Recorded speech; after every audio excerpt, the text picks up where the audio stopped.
Hey, what's good morning? What's good morning? I'm sorry. What's good with y'all? Good morning, good morning, good morning. Y'all know what it is. It's your boy Trey. And this is E2G Sports Network presents First Formation Morning Sports Talk. So come on in and fall in with us as we get ready to get started on the topics that's all some of the topics that was all around sports this morning. Um, So a show chock for the conversation, insight, a little laughter, comedy here and there. Y'all know what it is. It's me, your boy Trey. I stated yesterday, maybe we'll get Bishop, maybe we'll get the Professor Ron Lowe, maybe we'll get them to come on and grace us with their presence. If not, I got a little something for y'all. Of course, we always do our thing, take our picks. I don't know what's going on. Maybe I need to eat a Snickers or get my Wheaties or something like that because I am not who I usually am when it comes to these picks. As currently, I am way behind, as we would say in service, the power curve when it comes to my picks being in week 4, and I'm at a dismal, very dismal record against my cohorts head to head. But it's a long season, in which means I got plenty more opportunities to climb from the ashes to do what I got to do. So long game indeed. So without further ado, let's have a little conversation. Of course, as we know, in NBA, not NBA action, even though we do have some NBA talk. But that's not what we're here for today or currently at this point. Let's talk a little college football, just a tad bit, just a little bit. As we know, last night, the BYU Cougars, number 19 in the country, took on Utah State, uh, being able to pull out a little of a win. BYU winning 38-26. Of course, that's not indicative of what it was or how the game was going for the most part. But I know I can tell you something that their quarterback Hall is starting to get on people's radar. A 17 to 27, 274 yards and 3 touchdowns last night. Like I said, BYU was able to pull it out 38-26. Of course, tonight we have another team from the top 25 that will be playing. UCLA will be hosting. Correction, let me get it right. The 4-0 UCLA Bruins. 1-0 in the Pac-12 will be hosting number 15 ranked 4-0 Washington Huskies. 1-0 in the Pac-10. Pac-12, in which someone has to take an L. Is this opportunity for UCLA to potentially maybe get into the top 25 by days in on Monday and push Washington beneath them or near them or even out? It remains to be seen. Of course, that game will be played at the Rose Bowl tonight. I guess start off the college football weekend. Um, Of course, other games coming up, top 25 games. Michigan will be taking on Iowa. Michigan 4-0, Iowa 3-1, both undefeated in Big Ten contests. Number 4 Michigan. I don't know if they're on upset alert. Could be. Also, we'll have number 7 Kentucky facing off against number 14 Ole Miss. Battle of the SEC is starting to become number 18 Oklahoma after coming off that loss on last week versus Kansas State. Will be taking on currently undefeated TCU in Big 12 action. Number 21 Minnesota just getting into the top 25. A lot of people think they're going to make some noise as they have taken care of business to earn that top 21 ranking. But Minnesota will be taking on Purdue. Number 25, Kansas State, after dispatching the Oklahoma Sooners. Where's Bishop? I want to hear a boomer sooner, Bishop. But Kansas will be taking on Texas Tech, as both teams are 3-1, 1-0 in Big 12 action. Number 12, Utah, 3-1, will be taking on Oregon State, as Oregon State barely lost, as USC was able to show their resiliency and get the comeback and win late in the game on Saturday. But Oregon State 3-1 will be facing off against number 12 ranked Utah. Second ranked Alabama will do battle against 2-0. 20th ranked Arkansas. Arkansas is currently 3-1 with a 1-1 record in the SEC, while Alabama reigns at 4-0 with a 1-0 start in the SEC. Ohio State will be taking on Rutgers in Big Ten action. Oklahoma State, number 9 ranked, versus number 16 ranked Baylor, as they're ready to do battle to show supremacy in the Big 12. Someone's got to fall, someone's got to lose, someone's got to take that L.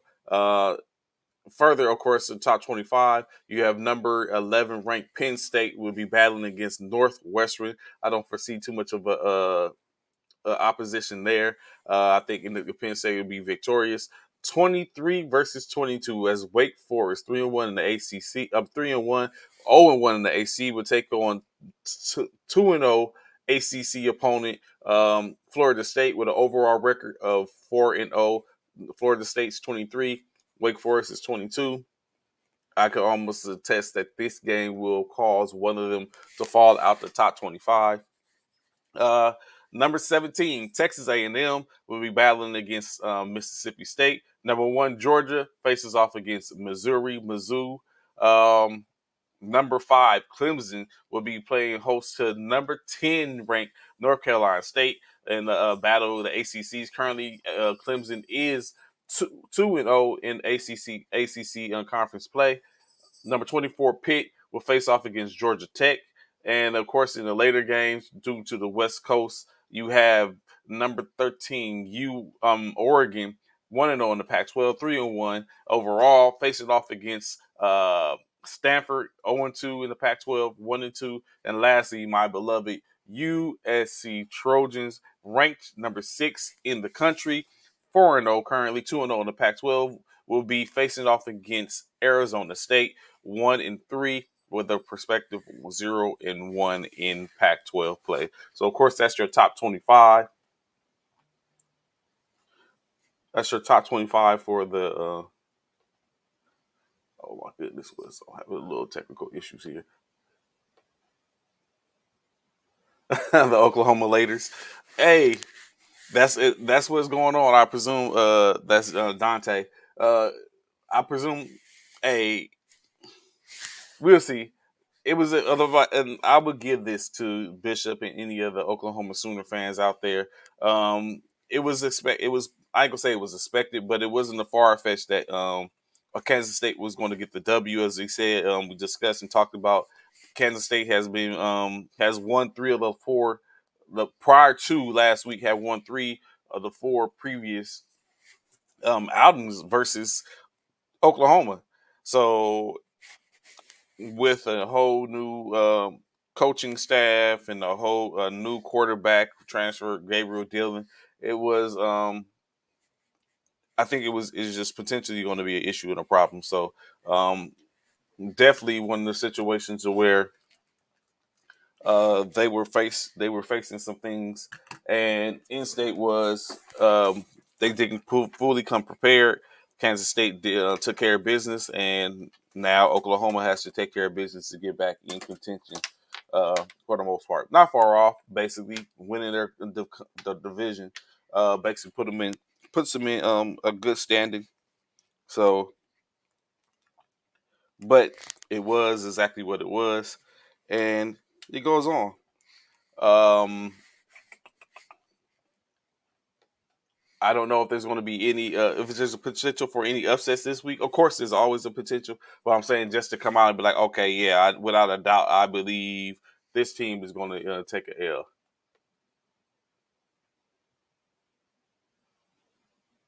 Oh yeah, definitely.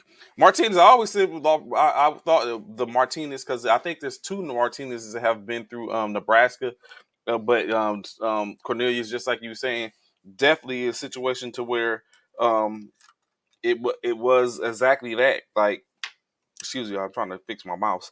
Um, it was definitely that, like you were saying, Cornelius, where he came in, took care of business. He's looking better. Is looking more formidable. Um, and I definitely look forward to seeing more when it comes to Martinez. Um, I think he's more seemingly he's showing that prowess in which everyone was expecting to see while he was in Nebraska. Never got an opportunity to show it. I don't know if it's based upon um, the coaching that was in Nebraska or what, but he's definitely showing that he is living up to that hype in which we they had 2 to 3 years ago. Uh, but yeah, so that's what we have for NCAA. Um, moving on, of course, moving into the some NBA conversation back at it again as we get closer to that season. Basically, just a couple of days, 18 days, I think we could say 18 in the wake up from being back in the NBA after that. After watching Golden State Warriors win the national, I keep getting ready to say national championship, win the NBA championship for the 2021-22 season. Um, and it's back again. Old moniker ABA action is fantastic. We get to see it again firsthand. Um, get to cheer for those teams. You know, of course, I'm a Lakers fan. Uh, stand up, LA. Greatness is upon us. Uh, but of course, a few things happen. But first, before we get to that, let's talk about this, right? Um, Congratulations to Philadelphia center Joel Embiid as he has went and become a U.S. citizen. Basically, he was sworn in last on Thursday, 2 weeks ago, in which he stated that he looks at him and his girlfriend, who is Brazilian, have a son that is American, and it was only right for Joel himself, who is from Cameroon, to go ahead and become a U.S. citizen himself. Of course, with that being done, now Joel puts himself in position, if he wanted to play on the U.S. internet from an international standpoint. Uh, Me myself, I think I would stay with my original country, that in Cameroon. I guess it determines or depends on what level is Cameroon potentially have the ability to win playing in the international as an international standpoint. I don't know.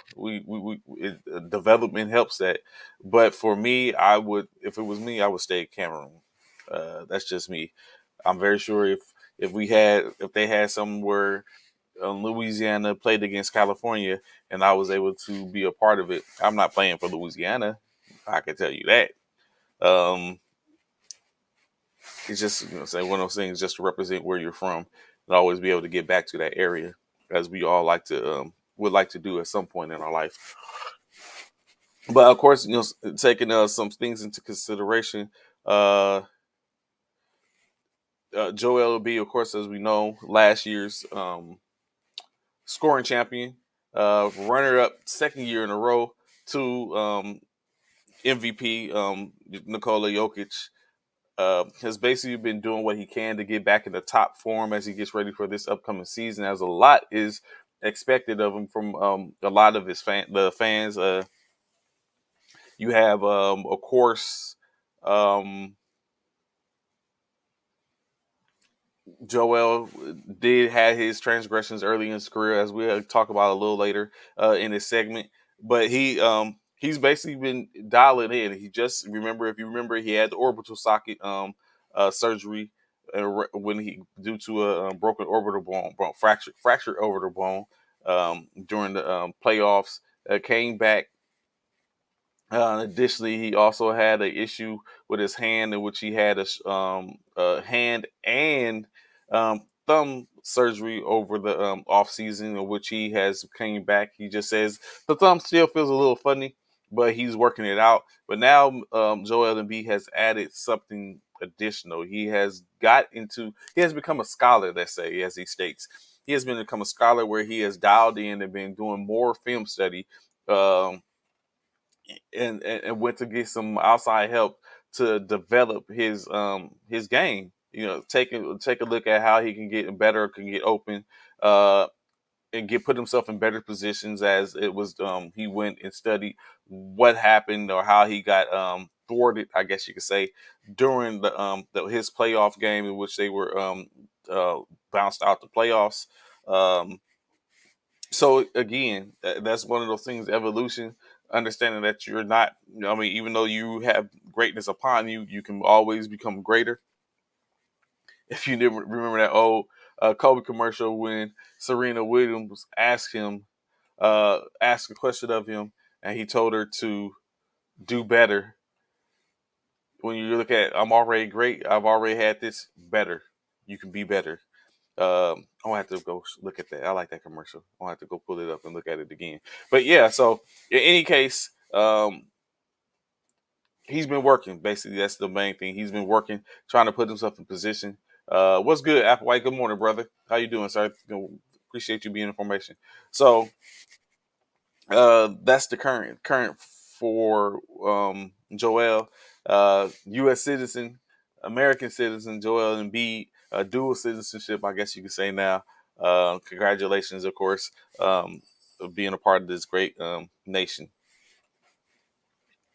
Uh, and other conversations in NBA, the Oklahoma City Thunder has ended a little. Of course, first and foremost, we all know their their first round, second overall draft pick, Chet Holmgren. Of course, we understand is currently dealing with some problems, as this is the first time he's had a serious injury in which he basically had a foot injury as he was playing in the summer league games over pro-ams over the summer. Had an injury, sustained an injury as he was faced off against LeBron James during the crossover, and he's out for the season. So Chet Holmgren basically stated that he has never faced anything like this before, and it actually is the first time he really had a serious injury. Currently, he's only limited to after the surgery. He's only limited to uh, not having putting any weight on that foot in which he injured. So he has basically been trying to find different ways to develop himself. Of course, he has been putting forth the effort to do better in film studies and learn from coaches and get like insight to what basically build himself mentally. And which is what he's really said. He's really putting forth the effort is to get a mental standpoint, build himself better mentally at that standpoint. He also additionally spoke with Joel Embiid, as we just before we mentioned, in which he talked to Joel about his issue with his foot. As we know, he just what's good, sis? How you? Good morning. Appreciate you rocking with us this morning. Information. So he's basically put forth the efforts and developed himself by talking to Joel Embiid. As again, as aforementioned, he was out 2 seasons with his foot injury.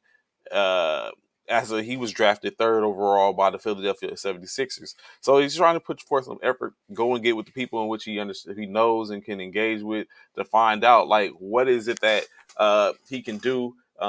As well as deal with that mental I get the mental aspect of not being able to play. What's good, Anthony? Good, glad to see information with us this morning. To go forth and continue to build. So of course, you won't see Chet Holmgren until next year. Uh, Is this going to make him a little more dangerous, or from an aspect or standpoint? A lot of people had a high praise on him. So of course, outside the fact that they said he was a little light because of his stature, but do you think from a player that has a lot of tools from a physical aspect and skill level, going to get that mental build his mental, studying film, getting insight for coaches, watching, having getting the opportunity to sit and watch players over the course of the season to before he goes and has to do battle with him? Do you think that gives Chet Holmgren an advantage? Of course, if you're in the chat, feel free to saying check in and give your insight. Mm, okay, hopefully it won't be a foot thing like I mean never get right.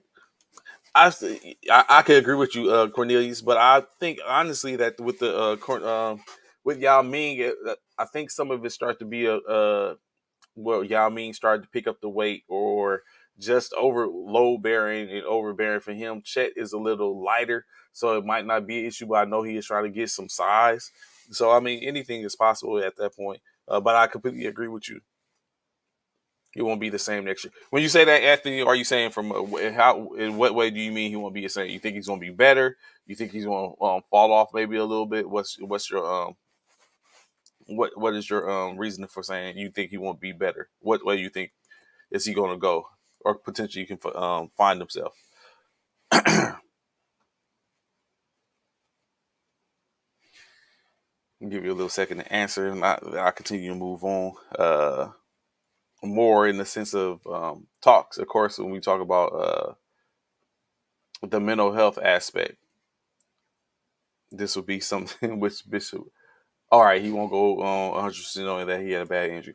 I can see your point of that, Anthony. Just from a mental standpoint, you kind of like dial back. That's like I'm a person in during my time in competing in various sports and stuff like that. Like I was a habitual ankle twister, sprain, and all that type of stuff. The worst was when I first got to Korea as a soldier, young soldier, playing basketball, and I had a high ankle sprain, and oh my goodness, it was excruciating pain to where I tried to do the thing like I continued to play on it. I took my shoes and tightened it up, and saying tied it tight and walked back to the barracks, and then woke up the next morning and it was like, oh, I could not walk. It was bruised up.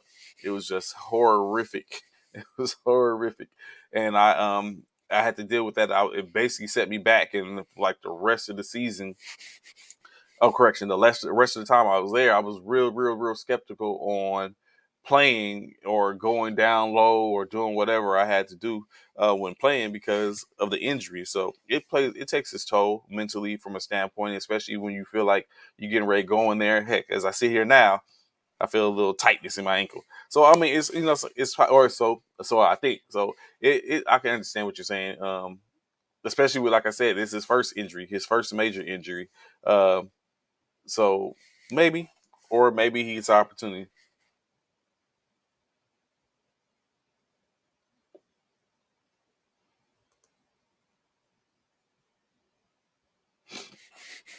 I think I was in some mids or something like that. They was, you know what? They was the penny joints from back then. That was like in '94, fam, '95. So it was probably it was the pennies.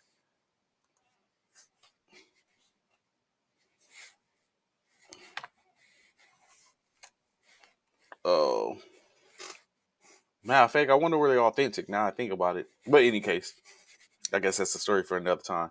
Uh, Brooklyn, stand up, as Bishop would say. Brooklyn Nets guard Kyrie Irving had came to the podium, came to her, was spoken about him playing with Ben Simmons, and the game. I guess you could say he kind of like gave him. So in the discussion, Kyrie disclosed that he basically was reiterating that he understands all the things of which Ben Simmons has gone through, or is going through, or went through for the most part. Uh, That's Penny was the truth. Come on, Cornelius, man. We not gonna do this morning, man. Penny was the truth. We, you know what? I would say, what's good, Slow Jams? Good morning, Fred. How you doing, brother? Good morning. You know what, Cornelius? I would say that Penny probably deserves to be in the Hall of Fame more than Robert Horry deserves to be in the Hall of Fame. Although that may not happen, but I would say that that is a more deserving candidate. Or I'm not gonna say they're neither is deserving of getting in the Hall of Fame.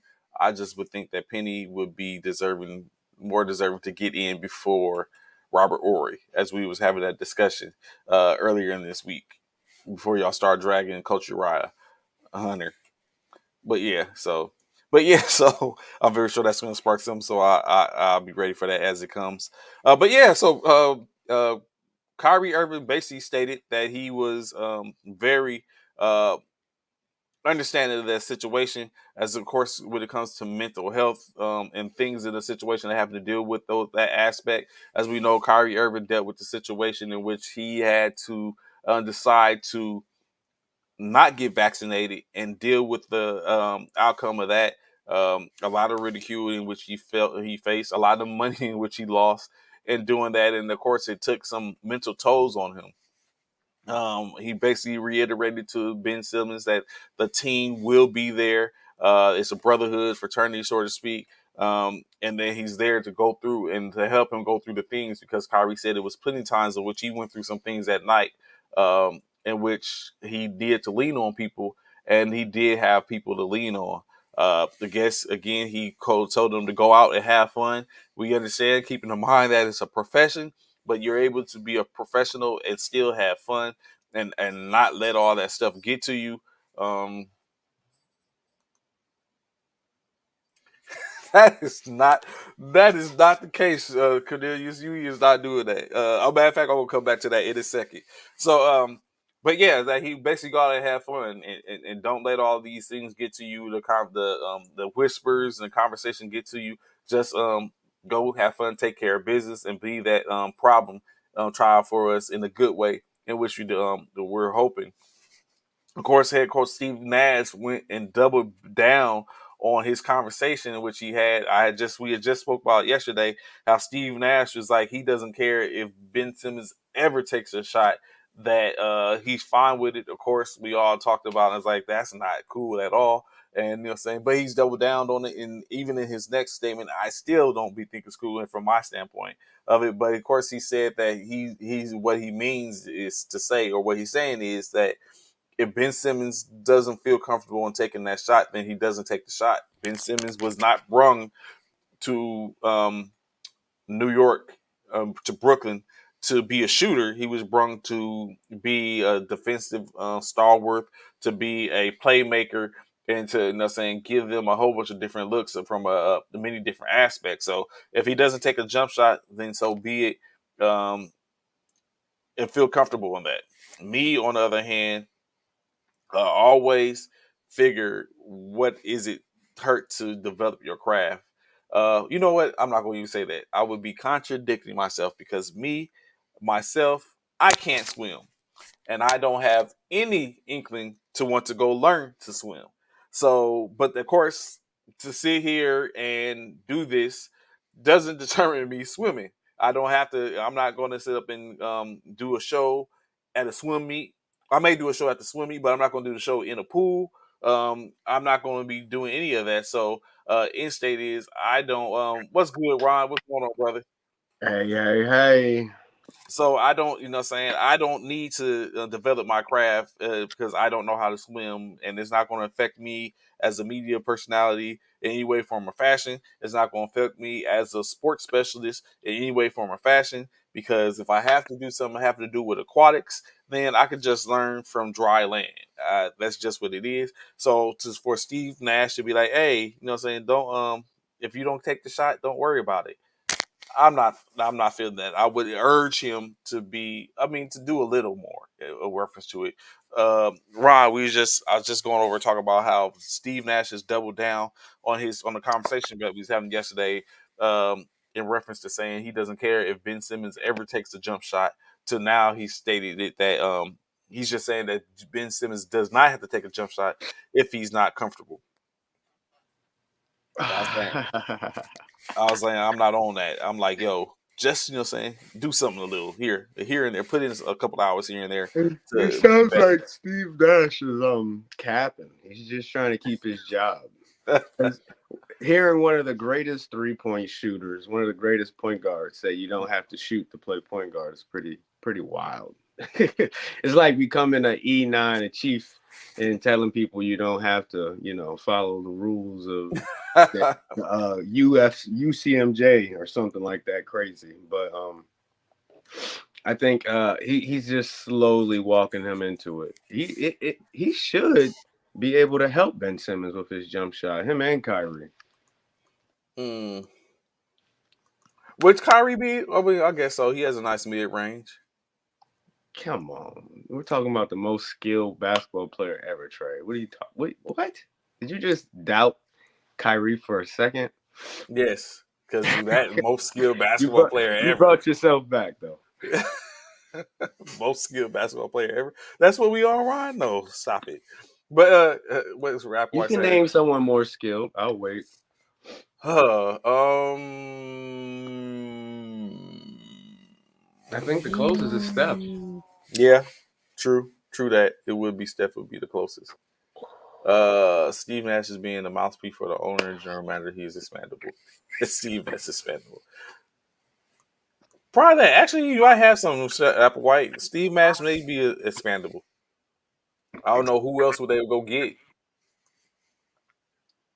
I bet, like I was saying, I'm very sure he's under a microscope. If they start falling off and having issues uh, after Kevin Durant stating what he said, I'm sure they're going to start looking at like maybe Kevin was on something. Maybe we got to take a look at some things. Uh, so, um, Why don't the Nets go hire Doku? bring him in because he's probably going to need a job after this. He's not working in Boston ever again. That dude, man. We tend to get our own ways, people in general. Um, what Cornelius say? Remember when Avery Johnson couldn't shoot? Spurs never won. Then he hit those open shots in '99 championship.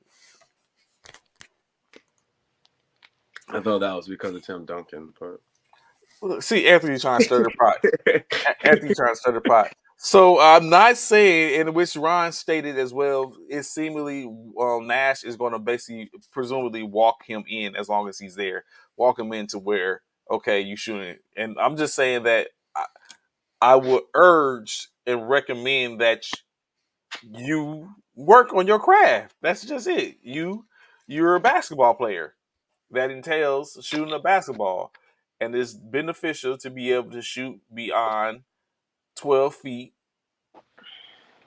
I ain't saying you got to be a 3-point shooter. I'm not telling you to take a 3-point shot. I'm just telling you, saying when you're in position, the mid range. Think about all the mid range dominant people. Chris Paul. How many times will Chris Paul dribble around the court just to get to the left or the right elbow of the basketball? DeMar DeRozan, like those guys, kill at the mid range.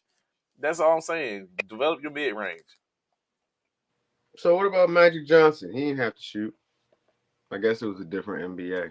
Yeah, but then Magic could shoot to a certain extent. He didn't have to, but of course he was like you say at that point he was a 6'9" power point guard. Like no one has seen.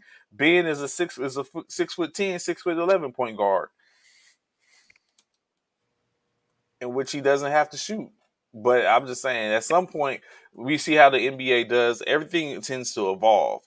Every situation evolve. At some point, there's going to be something or someone that's going to be able to stop Ben Simmons from getting to the basket, and it's going to pose a huge problem for him. Or someone's going to develop a defense that takes away players of that stature, i.e., Ben Simmons, Giannis Antetokounmpo, LeBron James. Someone's going to develop something or figure out a way to be able to stop big bodies that are handling the ball or the point forward or whoever. And now you're going to have to. So how else do you develop that? This I is mean, this is starting to become a stressful conversation for me, Trey, because we're talking about Ben Simmons and his inefficiencies, hmm and I'm just like, you know what? The crazy part is Ben Simmons can shoot. Like he was on my team. I read reports all the time about how he would just hit back to back to back threes in practice, and then come to the game, and it just doesn't happen. And you're saying hmm teams are going to be able to stop him from getting to the rim, and he's going to hmm have to do it. And I'm like, you know what? That's not technically true. Teams okay, aren't going to stop him from getting to the rim. He's going to stop himself itself. Okay. because we had the best team in the East: Ben Simmons, Joel Embiid, Tobias, and we got stopped by a 6'2" Trey Young. That's what stood in the way. And Ben Simmons was wide open in that paint for a dunk and passed it off. Was the is that started flashing through my The mind when you said mental. they're going to stop him from getting to the rim? So thank you, Trey. Trauma. I'm sorry, I didn't mean to trigger you. Shaq don't shoot. Come on, but Shaq, come on, and we didn't want Shaq to shoot. Shaq had no reason to even be anything outside the paint, just outside the paint to stop him getting a 3 second violation. That's all you needed. Oh my gosh. Magic knew when and shooting tape. Yeah, well, yeah. Ben Simmons is a waste of talent. Nah, I wouldn't say that. Apple White. Coming down hard on the kid.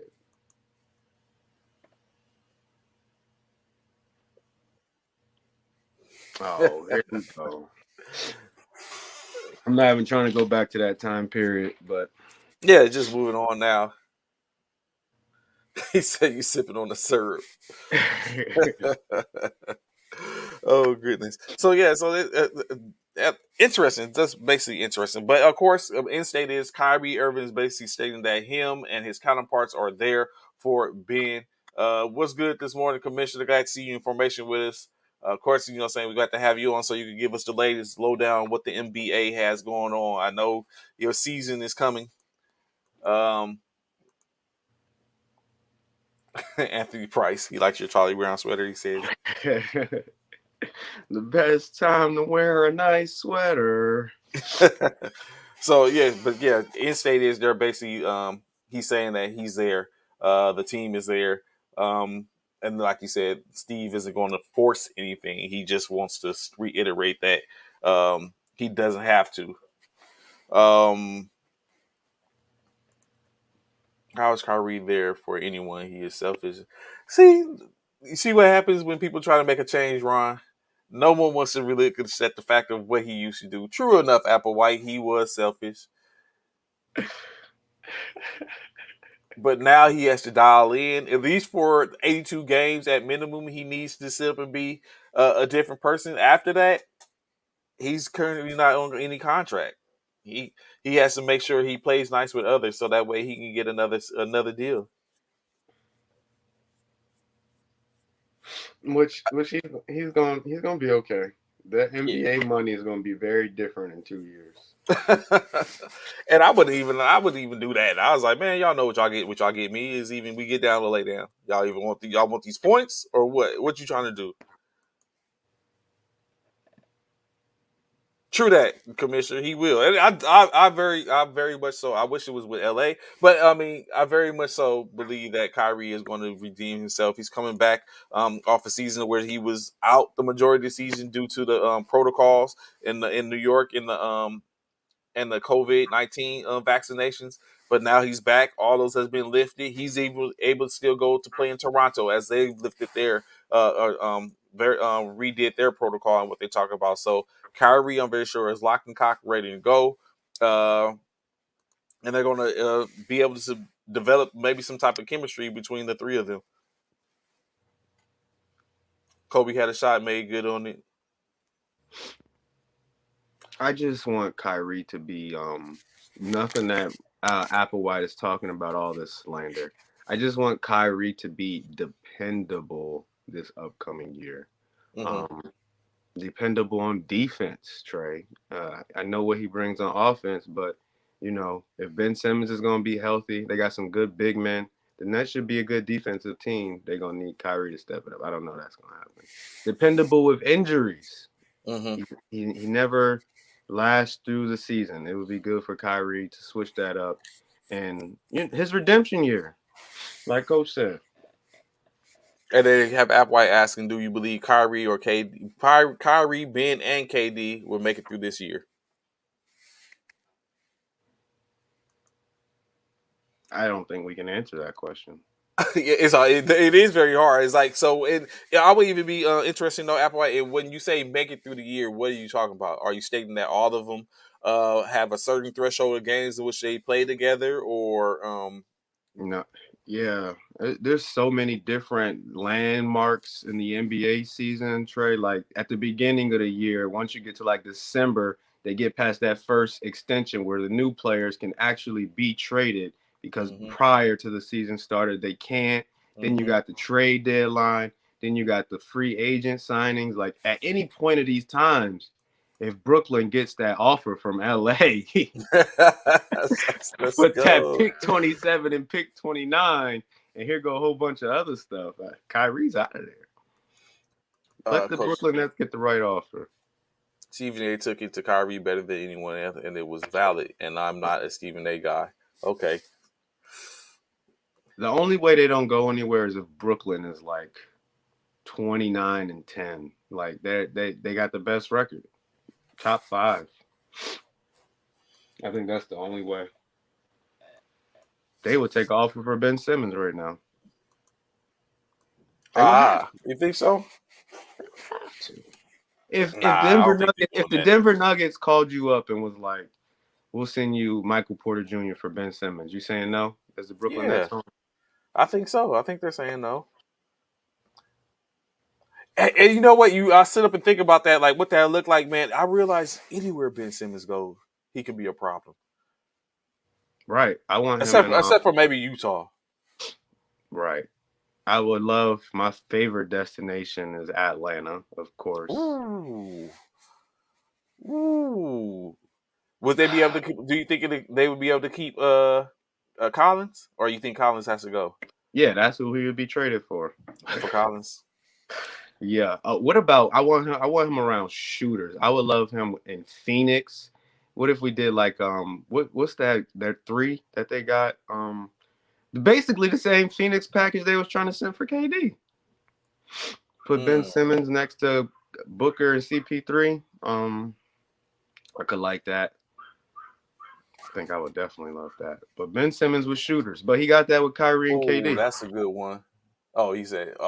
I think I thought he was saying. I just read Zion. I thought he was saying putting around McCullough and Zion.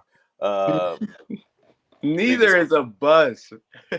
Applewhite is. Oh my Applewhite. goodness. We're we're gonna have to redefine the word A- buzz. App, we have time. What do you consider a bus, Ron?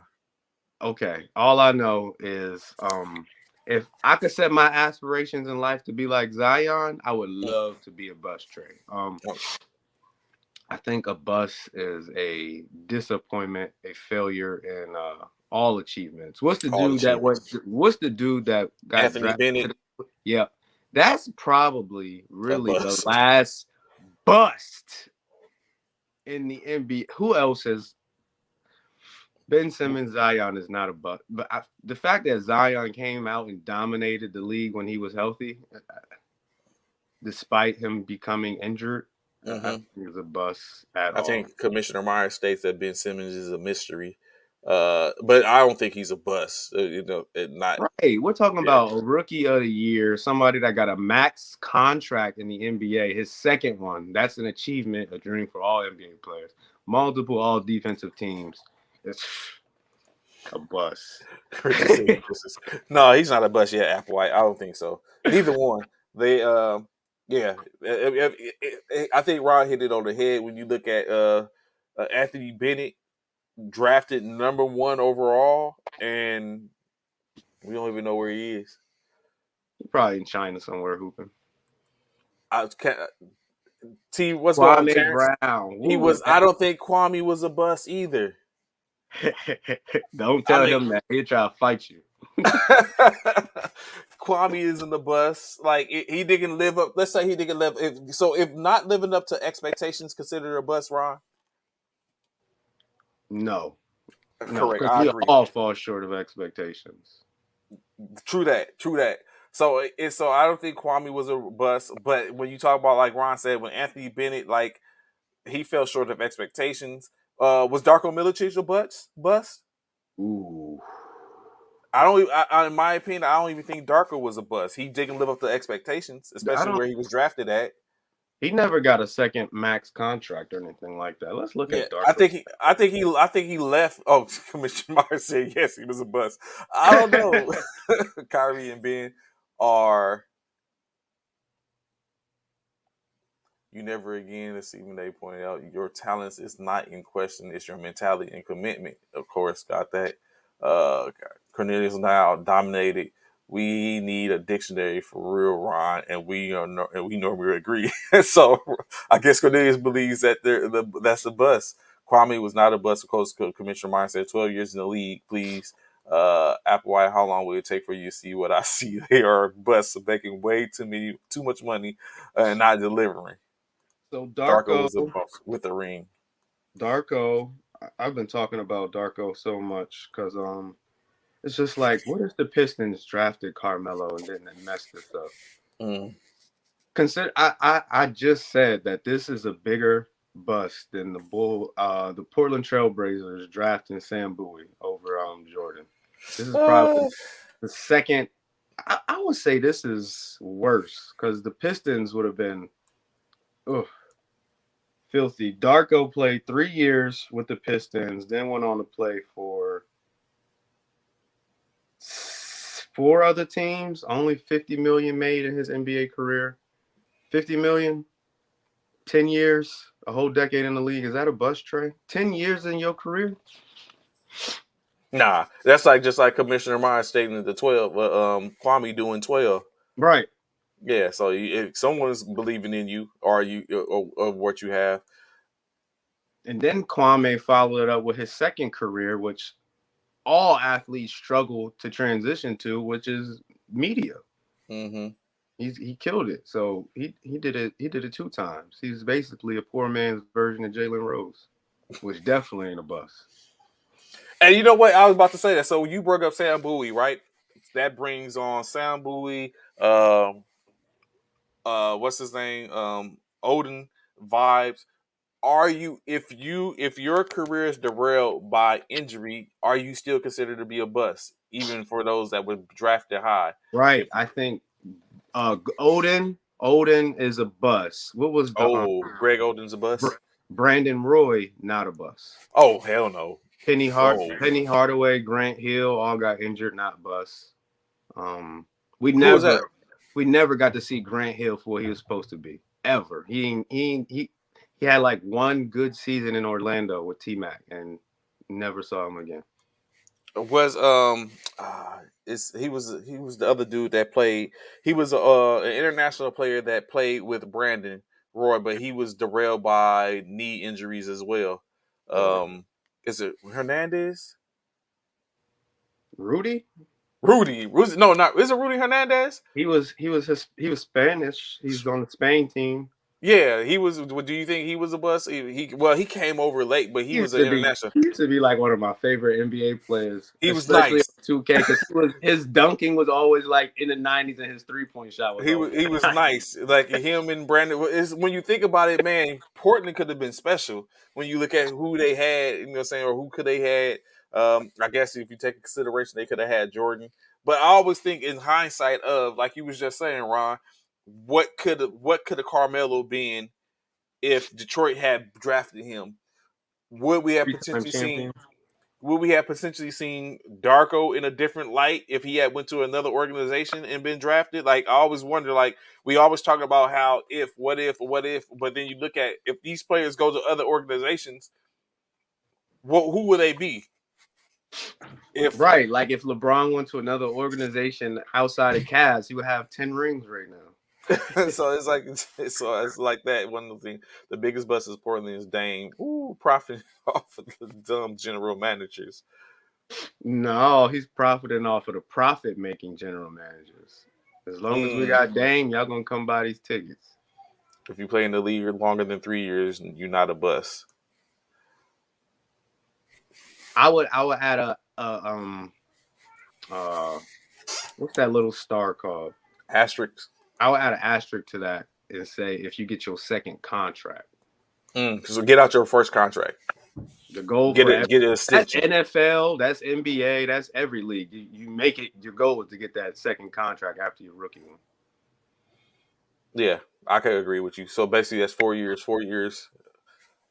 Get your extension. Uh, Ben Simmons and Zion Williamson is a bust. so it's interesting that we just had that. We was talking about this conversation in reference to these contracts because y'all know, as we said, the NBA season is upon us. I never till now. I was this year today years old when I realized that the NBA has a cutoff period too, to where they have to set their roster, which is October 15th. They have to get down to 15 players. And if Mm. you look at all these, the majority of these teams is at 20, 22 players. So if you look at all these assets these teams are building, um, I can play in the league and make money. That does not say I'm maybe it's too soon. Very So yeah, true. so it's like all these. I look at all these assets because I was just thinking about yesterday the Lakers. Like I like some of the Lakers young players, and we had some people in which we picked up the Troy Bounds, the Lonnie Walker's the fourth, and all these people. So with that in saying, I wonder who's going to get cut. Do we? I mean, of course, we have different things are in place with the two-way player that you can set up and designate down. That you can set up and designate down. So you have it's a lot of different things that are at play now. I just wonder who gets released and who get cut. I like Cole Swider. I like Scottie Pippen Jr. Um, we need shooters, so we can't let go of people. But it's like I'm just ready. I guess I'm ready, really ready for the season to get started back again. But yeah, Did we so down. just, did we just transition to the Lakers like that? I didn't even realize it. He started talking about the Lakers. Well, that's because I play. That's the most. That's what I've been paying the most attention to. Oh. Uh, all right, I'll get you Commissioner Myers release not cut. So it's just one of those things. So. But yes, and then if I had slept and been playing the Philadelphia, I would know like okay, who y'all got, saying that's potentially able to be moved or Bishop's Nets or anything like that. Well, can we talk about the Sixers for a little bit? Feel free. Let's go. Let's have at it. So I'd like to be educated. James Harden been out here living his best life all summer. Mm-hmm. We get to the pre NBA season, and it's coming out the reporting that this is the best shape Harden's been in the past 5 years. I saw that. Um, a healthy Harden and a healthy Embiid. Last year we said that was Shaq and Kobe, and we got it. Mm. We got it for a little bit. I saw it. I don't know if you saw it, Trey, but James So Harden is finally locked in. I you don't think know so? what that means. I have no idea. The last time I saw him, he refused to shoot against the Miami Heat, a team we should have been dominating. Because Joel Embiid versus Bam Adebayo shouldn't be close. There's nobody on the Miami Heat. Maybe Udonis Haslem. He could put some fear in Joel if he got on the court. Nah, Joel would probably break him. But outside of Giannis, KD, it's going You're back to basically how the you're Sixers basically lost to the saying that Hawks. he's an unstoppable. He should be an unstoppable force. Yeah. So like I said earlier, the Sixers might be the best team in the league again. Mm. Harden was not in shape last year.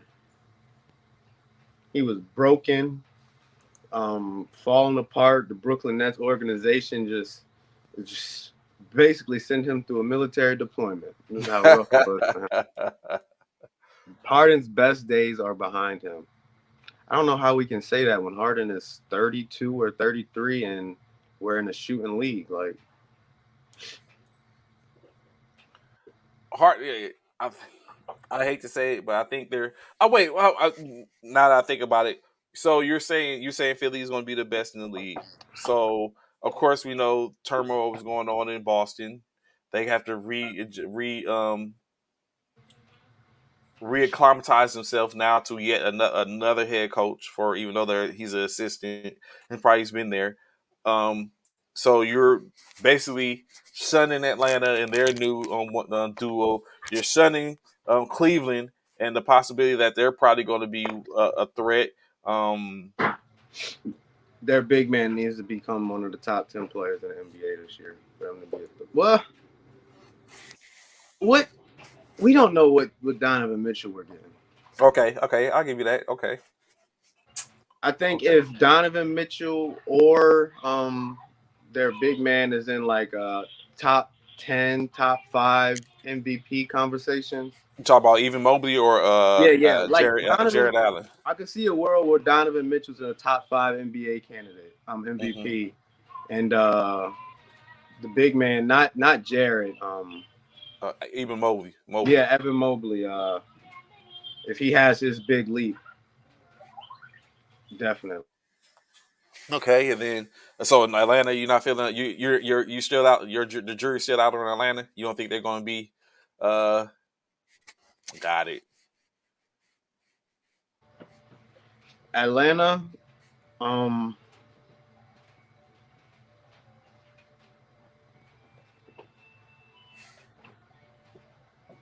I have no idea what to say about Atlanta. They could be. Sixers gonna fall off short as always. Moses ain't coming out the tunnel. You ain't have to go back to our last championship over 40 years ago, man. Um, that hurt. Atlanta, this summer we Hmm. got to see a different DeJounte Murray. Hmm. If that's the same DeJounte Murray, like that's doing off the heezies and just running through the league and Dialed in completely. Like yo, I can't. No one stop me. being a major a hole on the court, which I'm always here for the shenanigans. Why isn't him and Trey Young the best backcourt in the NBA? Is there any? Is there a better backcourt than that? Now that I think about it, is there a better backcourt than Trey Young and Javante Murray? I mean, we got Steph, Clay, and you can put Jordan Poole in there. They got three guys. Is Kyrie and Ben Simmons a backcourt? Yes, they are. They Um, are. Ivy and Cunningham. I know you like them youngsters. yeah, they got Kevin they young up and coming, young gunners, but Kevin Porter and Jalen Green. not close to Steph. I mean, I said Steph. Basically, Steph and Dejounte. Trey Young. Yeah, Mitchell and Darius Garland. that's what I was thinking. These two teams are almost the exact same layout. You got Collins is basically your Mobley. Then you got the what's the other big man that they got in Atlanta from Houston? Uh, who did they get? Um, he's the big dark skinned dude. Is James it Harden. James Harden threw him a lot of lobs, made him. Capella? Yeah, James Harden got him that money. Um, and then they got the two guards. They're almost the exact same team. They should be probably wherever they should be 3 and 4 or 5 and 6. They're gonna be Memphis backcourt. I forgot all about Ja. Dang. But that's just Ja. I mean, I was about to say Ja and Bane, but is that Yeah. enough? Like, I I don't mean, know. Baines is the one that came out and said there's only one 3-point shooter better than me in the league, and that's Steph. So, Oh, it's shots, true. shots It's fired. true. We can go to 3-point percentages and numbers. Baines is a bad man, and him and I Ja. give you that, but so he's saying that he could outshoot Clay, he could outshoot Trey, he could outshoot. Well, who else do we have out there? That's well, okay. I think he not only said it, he showed it in the 3-point contest, in the playoffs, and in the league. Um, Matter of fact, let's go ahead and look up 3-point percentages. Mm-hmm. Let's see.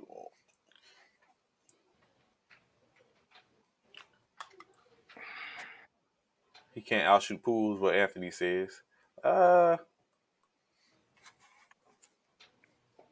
me see. Going into or Ron pulls up the 3 points percentages for Bane.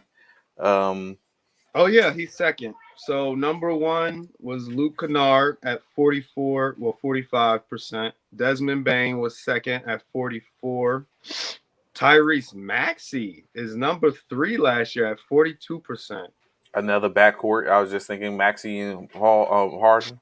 Then we got Cam Johnson, LaMelo Ball, not LaMelo, Lonzo. Then Lonzo. Steph Curry is at number six. Kyrie Irving's at number nine.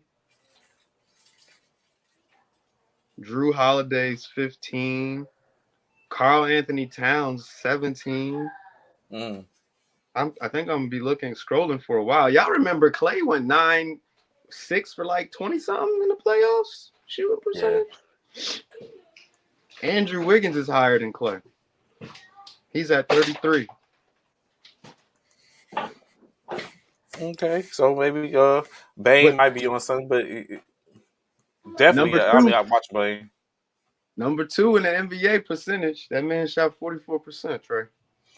I mean, that's just like Patrick Beverly said that was catch and shoot. Patrick Beverly said he shot 39% from catch and shoot. He's like the same as Clay. I mean, not Clay as Steph. So he said he can shoot with the best of them too.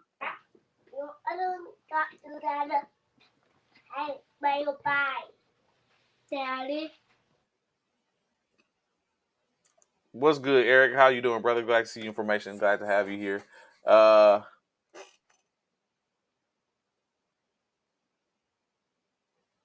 It's just stating the truth.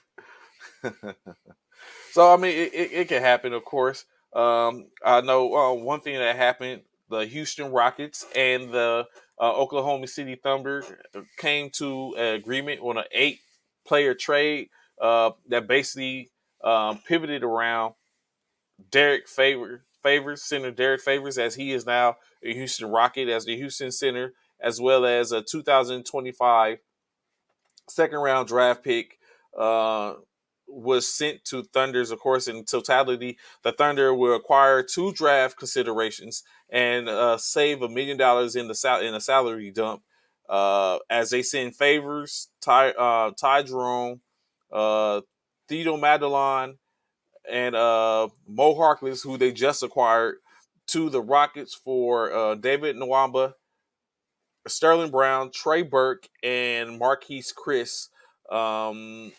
This trade happened yesterday.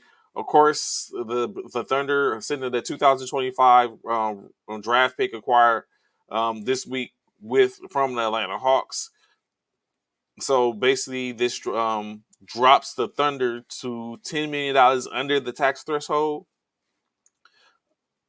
Now they, of course, like we was just talking about, now both teams have 18 players on their contract and have to be down to 15 players by the 15th of the 15th of December, October, 17th of October, right before the start of the season. So it seems like Houston is trying to make some moves. What's good this morning, Zach? How you doing, brother? Good to see information. Look like Houston's making some moves, trying to. We was just talking about how they're kind of heavy at serving positions, real young. Seguin, I thought, was supposed to be the starter. I wonder now, do we have a situation where Derek Favors becomes the starter, or is he going to become the backup 5? I wonder what do they have in store in Houston. Of course, we'll be right here to be able to check it out.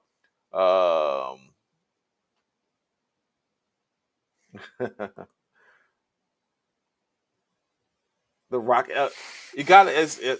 So I believe strongly that Anthony, when these I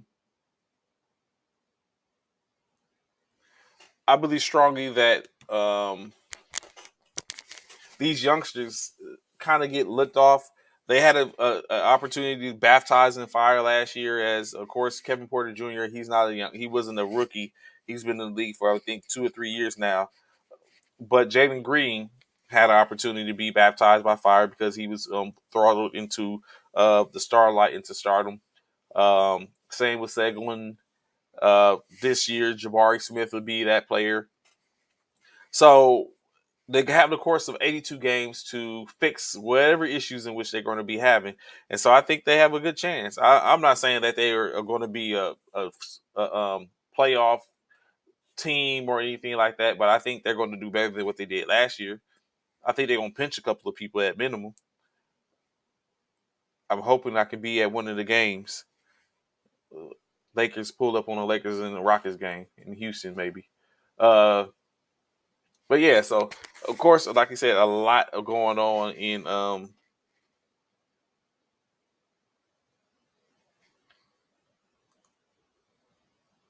cellar dwellers. I doubt it. I think they're going to be a little better. I don't think they're going to be at the bottom of the league this year, or at least the bottom of the Western Conference. They might be on the cusp of being an 8. They might be a 9, a 10. I mean a 10 team. They might have an opportunity to go to the play in. But yeah, so that's conversations and stuff we have for the NBA.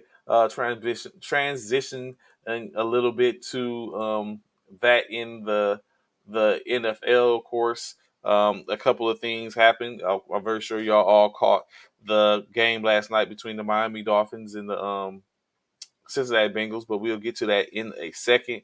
Of course, first thing I like to say is like condolences to the families of former Dallas Cowboy tight end Gavin Escobar as he was found at the bottom of a ravine near a rock climbing face in which it was stated that he perished during a rock climb. He was a second round pick by the Dallas Cowboys in 2013. He last played with the Miami Dolphins in 2018. Uh, of late, he had been working in Long Beach, California, as a fireman for the Long Beach Fire Department. He was climbing with a friend, and they said actually they both perished at this point of the accident. Escobar was 31 years old. He leaves behind a wife and 2 children in his tragic accident. In other news, when you talk about accidents, Cleveland Browns defensive end Miles Garrett, as we know, was in a car accident earlier in the week, in which it was a one-car accident, uh, and it came down to um, finding out that actually he was cited for failure to control his vehicle, as it stated that he basically was driving at an unsafe speed, in which that speed in this 2021 Porsche caused him to lose control. He went off the side of the road in which the vehicle was flipped, and he was had to be tended to. It was a woman that was driving by that witnessed the accident that reported it. Safely, him, and as well as his passenger, a young lady, were in seatbelts and were treated for non-life-threatening injuries. Miles Garrett basically driving 65 miles in a 45, lost control of the vehicle. His extent his he suffered a strained bicep, a strained shoulder, as well as some pain in his hand. It is unknown yet if he's going to play in this Sunday's upcoming game. I guess the coach, Miles Garrett, and coach will make that call. He did not practice Wednesday or Thursday. I'm not sure if if they're due to practice today, if he'll be practicing today, but that is currently his situation, cited for failure to control his vehicle. As I was wondering, I was like, when I heard that, I was like, a single car accident? That's got to be speeding. And then they said he flipped the vehicle. I was like, yeah, he might have been speeding. Of course, they can speak on it, and now it comes out that he was controlling, using the vehicle at an unsafe speed, maybe winding roads, 60 and 45, 65 and a 45, 20 miles over speed limit. Um, what else do we have? What else do we have? Of course, we our prayers continue to go out to those affected by Hurricane Ian. Uh, in the area, is especially in the Fort Myers area, in which it was discussed. Talking about how Fort Myers took a hit um, yesterday as Hurricane Ian continues has moved up through Florida inland, I think back into the Atlantic, in which I believe it became a hurricane once again, and is looking at taking a direct hit to South Carolina in or around the Charlotte, South Carolina area. So of course our prayers and hearts and prayers go out to the people in the islands in the path of the storm. Be sure to seek shelter and be safe. But of course, in any case, the Tampa Bay Buccaneers, who are scheduled to play third Sunday night, is scheduled to play Sunday night at the in Tampa at, um, at in their home stadium. As they said, the damage which was estimated was not what they got. They got with their officials and everything, and they said they believe it would be safe to play there. So they will be playing in Robbie James Stadium, for the Sunday night game against the Kansas City Chiefs. Um, One thing in which Tom Brady came on and spoke about, he says that he believes that sports has the tendency to bring people together. If citing, of course, Hurricane Katrina, um, September 9/11, in which, of course, we all know the rendition of Whitney Houston's um, national anthem, which a lot believe will never be touched. I don't know. What you think, Ron? Never, ever, ever, ever, Never? Ever? ever, ever, ever. Someone's out there. Come on, you got Fantasias, you got the Kiki Wyatt's, you got the uh Jennifer Hudson's. No one get that rendition. It's just because of where Whitney was at Uh huh. and the grasp that she had on the culture at the specific time. Mm-hmm. So The it's better closest people we with it's better vocals out there, but it was just the right thing at the right time, basically. right, think about it. We're about to have Rihanna, a billionaire, one of the greatest female artists, do the Super Bowl, and she ain't gonna touch what Whitney did. Oh nah. She ain't even gonna touch what Janet did. Okay, I got that. So yeah, so you say all that, all that coming in. You sound like bitch to talk about. You want to see Janet. But Now I yeah, hope so she touched what Janet did just a little bit. uh, of course, the Glazer family, owners of the Miami, correction, of the Tampa Bay Buccaneers, plan to donate $1 million to the relief efforts to help fund anything that which they need for the hurricane that struck the Tampa Bay area. So, um, I don't know if it's breaking news. Of course, in breaking news, we know the Minnesota Vikings will be taking on the New Orleans Saints in London, England, Sunday morning, 9:30 kickoff time. But they will be without their top two players. So if you get ready to pick New Orleans this today, Ron, might want to change your mind.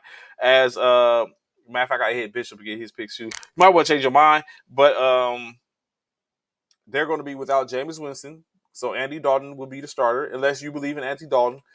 But Andy Dalton will be the starter. Jameis Winston is probably not going to start, as well as Michael Thomas is out as well. So no Michael Thomas, no Jameis Winston for New Orleans Saints this weekend in Minnesota versus Minnesota. Oh, Anthony, Adele can touch Whitney. You think?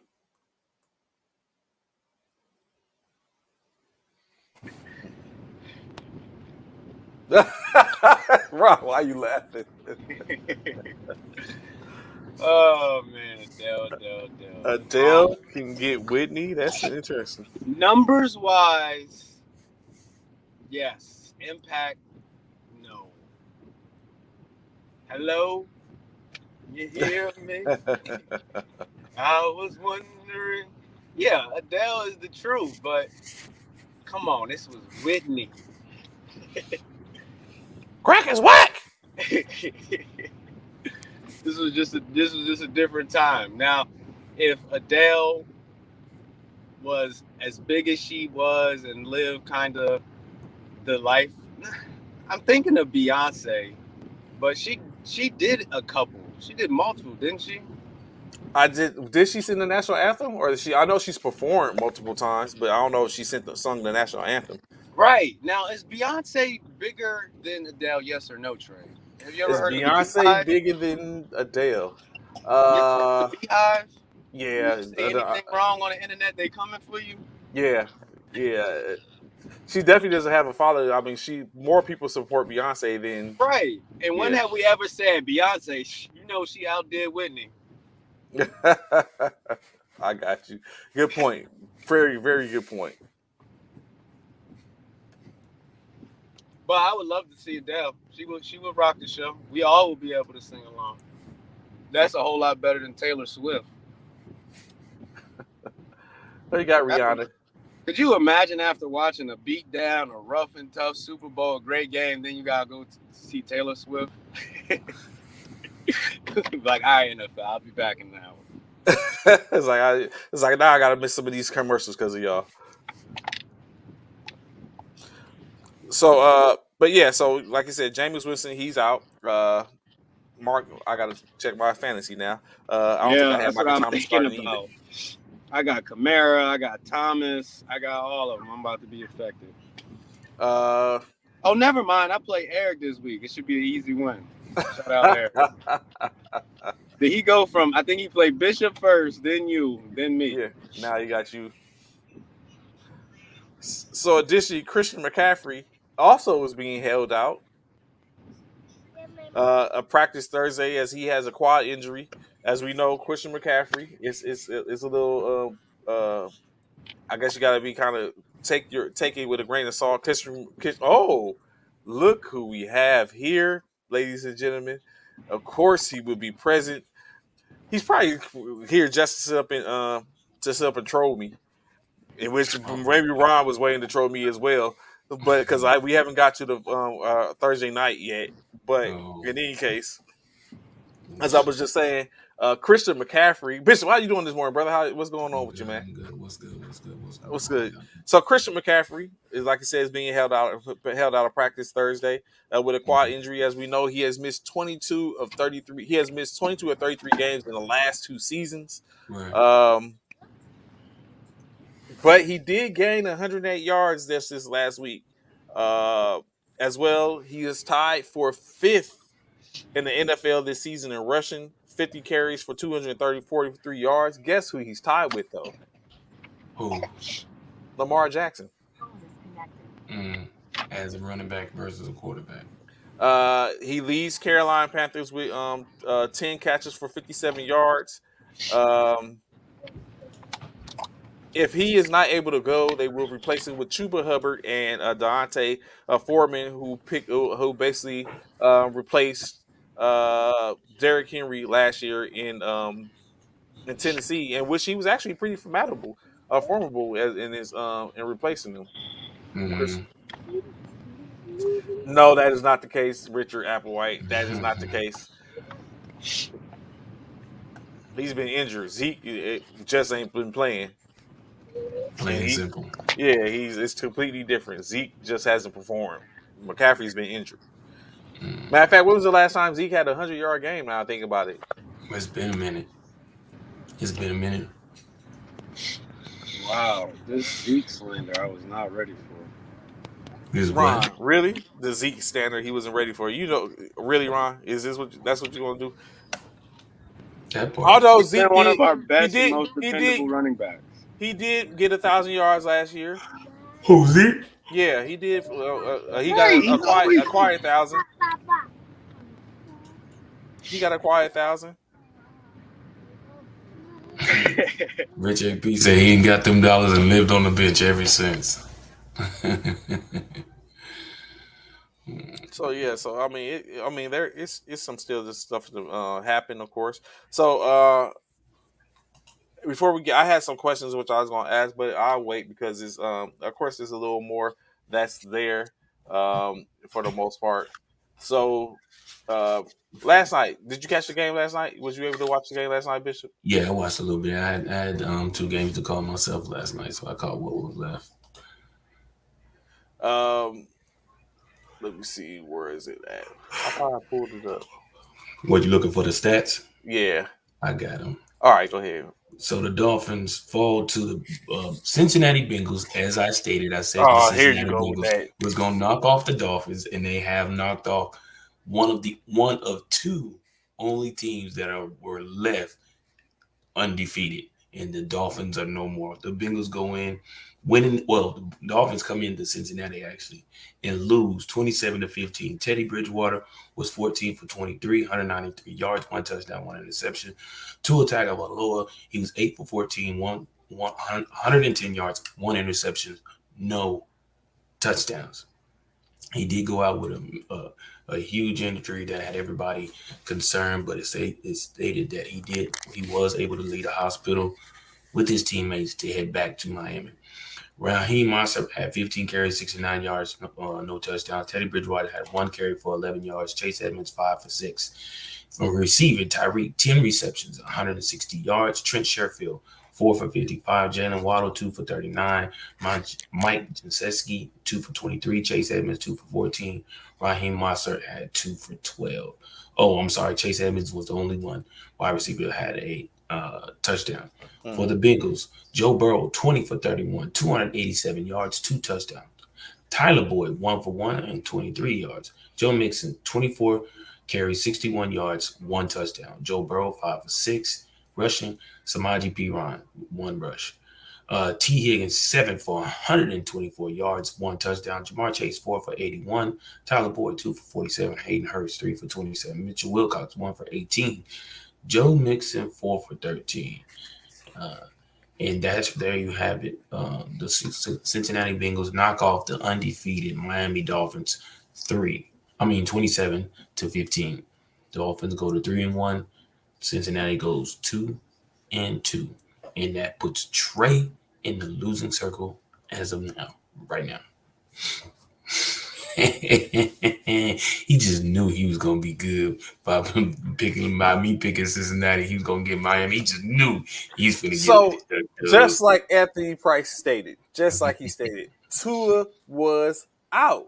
Like he was out. He before he went out, still didn't have no touchdowns though. He didn't have Yes, that was true that. third But quarter he went out. He didn't go out and like in the beginning of the game. He went out in the third quarter. He didn't do nothing, bro. Nothing.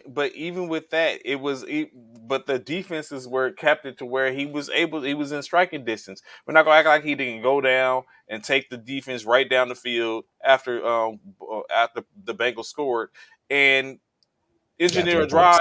drive. They just fell short They on got 3 that. points. Yeah, Yeah, it's true. Yes, twice. you So, got 3 points. okay. Yeah, I okay. get it, Good point. but Good point. so what I'm saying is over the time, if the defenses were basically quote unquote knocking each other around and stopping each other, who's to say that they couldn't have got to stop and Tua could have continued, even if he's just put in a position to get the field goal, that he couldn't still been doing that, and the defense stood up and stopped them, and they go down. That's what I'm What basically saying. Applewhite is saying, Bridgewater is more than capable, so they should be no excuse for should be no excuse, Trey. Bridgewater was capable, and they did get in position. You got to take in consideration. They went 3 and out when Bridgewater put them in the red zone with that pass to Tyreek Hill. Like he put him in position. Unfortunately, he threw that interception when that was, of course, a backup and a starter, and Look around. a backup and a starter to where he was going to Gesicki. He thought he was going to go up the seam, and he went inside and he threw it in the wrong area, and it was the interception. So they were on the cusp. They had him on the ropes. They didn't have him on the ropes. They had him on the ropes. How they had him on the ropes, man? If Miami should have been the favorite, right? when Miami was the favorite. Okay. But I'm saying when Teddy Bridgewater got the ball back with 3 minutes to go, they was engineering Mossert set up and ran and put him in position, and then it's just the Gesicki interception. The Gesicki was the damning point. But in any case, I digress. I took the L. I went out. Ron, who'd you pick? He picked Cincinnati. Oh. Once again, Trey decided to go opposite of us. He gonna learn. It's the fourth one in a row, Trey. He gonna learn. I was about to say he 0-4. Now we all getting a lot of picks wrong, but me and Bishop seem like we know what we're talking about on Thursday.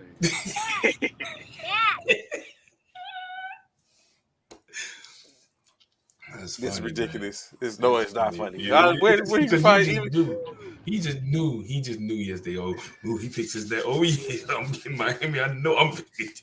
I, I did think I was going to be good, but in any case, you know, what I'm saying it happens. But gentlemen, let's talk about this situation with Tua, right? So, of course, we had the situation last week in which, seemingly, it seemed like he might have suffered a concussion, in which he went in concussion protocol at halftime, and came back rather swiftly. As you know, concussion protocols determine that the player does not come back, which they labeled it as a back injury, and Spasm, that's yeah. why he failed and spasmed on the back and let him play. He comes back this week, takes a sack in which he hits his head. Instantly, you can see that his arms and body seized up. He was carted off, stretched off, and taken to a trauma one center in the Cincinnati area. He was released yesterday, discharged, and sent home, in which he is now currently in concussion protocol. Uh, the NFLPA, the union, the NFL Players Union, is taking a look at investigating the protocols in which they did last week, per against the Buffalo Bills. When you take into consideration, it was a huge game in which you probably did not want to be without your starting quarterback, especially when the starting quarterback is being having a pretty good season. Um, do you think Miami had any wrongdoing between last week?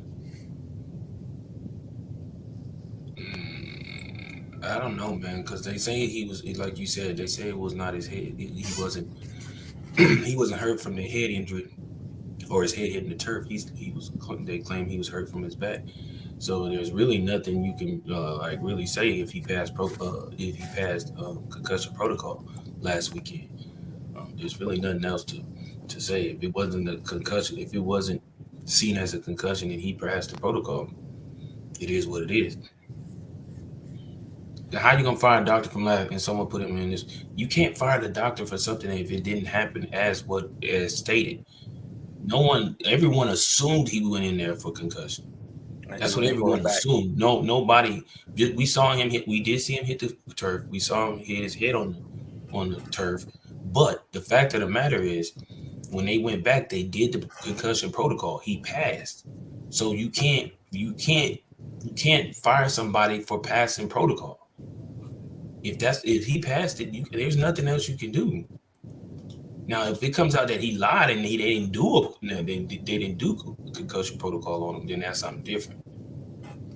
He did not almost pass out on the field, bro. He stumbled. He stumbled. He looked like somebody gave him a nice little hit, and he stumbled. He got his marbles right. So, And then, additionally, also FY state that it's somewhat Tua's fault as well. If that was the case, do you right, he think? may have lied. I mean, he may have happened to guess it right. We all who all knows. We don't know what. Does any of us know what the concussion protocol consists of? Like I'm sure. Questions? Yeah, Right, he has to answer some questions, and if he doesn't, it's if it's certain marks that they hit, they have to say basically put them in protocol and remove them from the field. right. Uh, so But I one, mean, but one, of but course we once, didn't see none of that because right, it went at halftime and they took him in the back.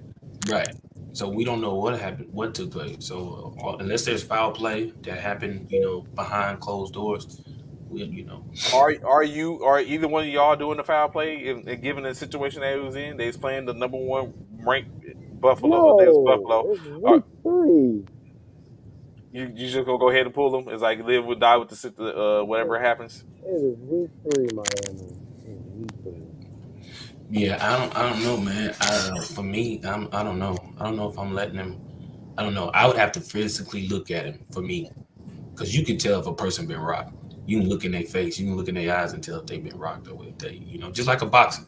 That's why the official in the ring, he looks at the boxer's eyes before he call a fight. He's no better than what.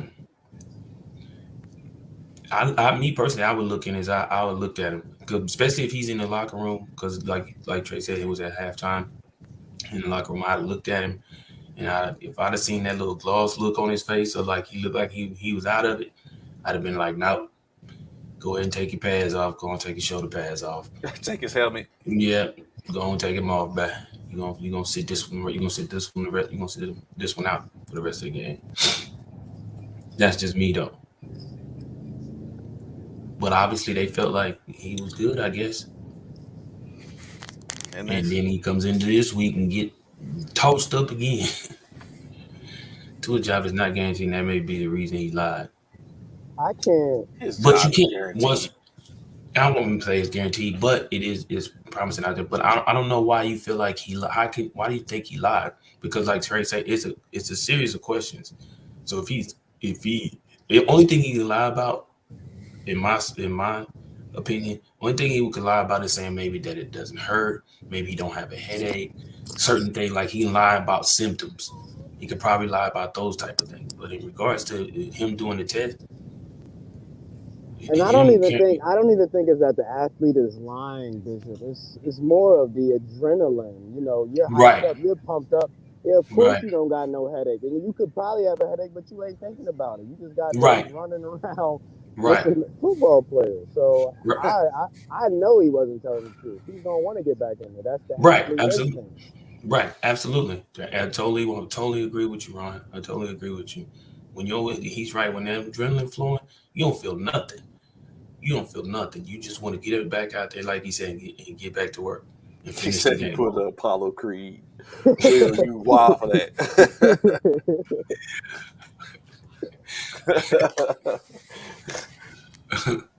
But yeah, man. I mean, like someone said earlier, prayers to go out to. I think it was Zach. Prayers to go out to him. Sounds like he's gonna be okay. so He's it's go, he's already in concussion protocol, so he's gonna be out for a few So games. of course, well, they ain't got no choice now because they put him in. Now he's definitely. I mean, there was no way in form or fashion they could sit behind that last night in any case. Right, But right. it's funny, like Willie getting on, but she's a Cowboys fan, which made me think about: is it any different from trying to rush Dak back or whatever case like that? As yesterday we had that But conversation. then, Everyone's like, yeah, "Oh yeah, but it's a difference. We're talking about a head injury compared to a finger, an extremity. It's two different things. When it comes to bringing somebody back off of two different type of injuries. mm. Dak, again, my personal opinion, I feel like Dak trying to come back with a thumb injury on the throwing hand is because ridiculous. yeah, he's trying to save his job, even though Right, I right. everyone says it's not in danger. I don't know. They don't know the way Cooper Rush is playing. How you gonna say it's not I in danger? try to say like Cornelius and Applewhite is like, oh, he's good. Dak ain't okay. If a 6-time Super Bowl champion has an issue with a backup coming into his team, his organization, kicking him out, Tom Brady, Jimmy Garoppolo. Aaron Rodgers had beef with Brett Favre, who had beef with Jordan Love. And they all know any given Sunday, your job is gone. Yeah, absolutely.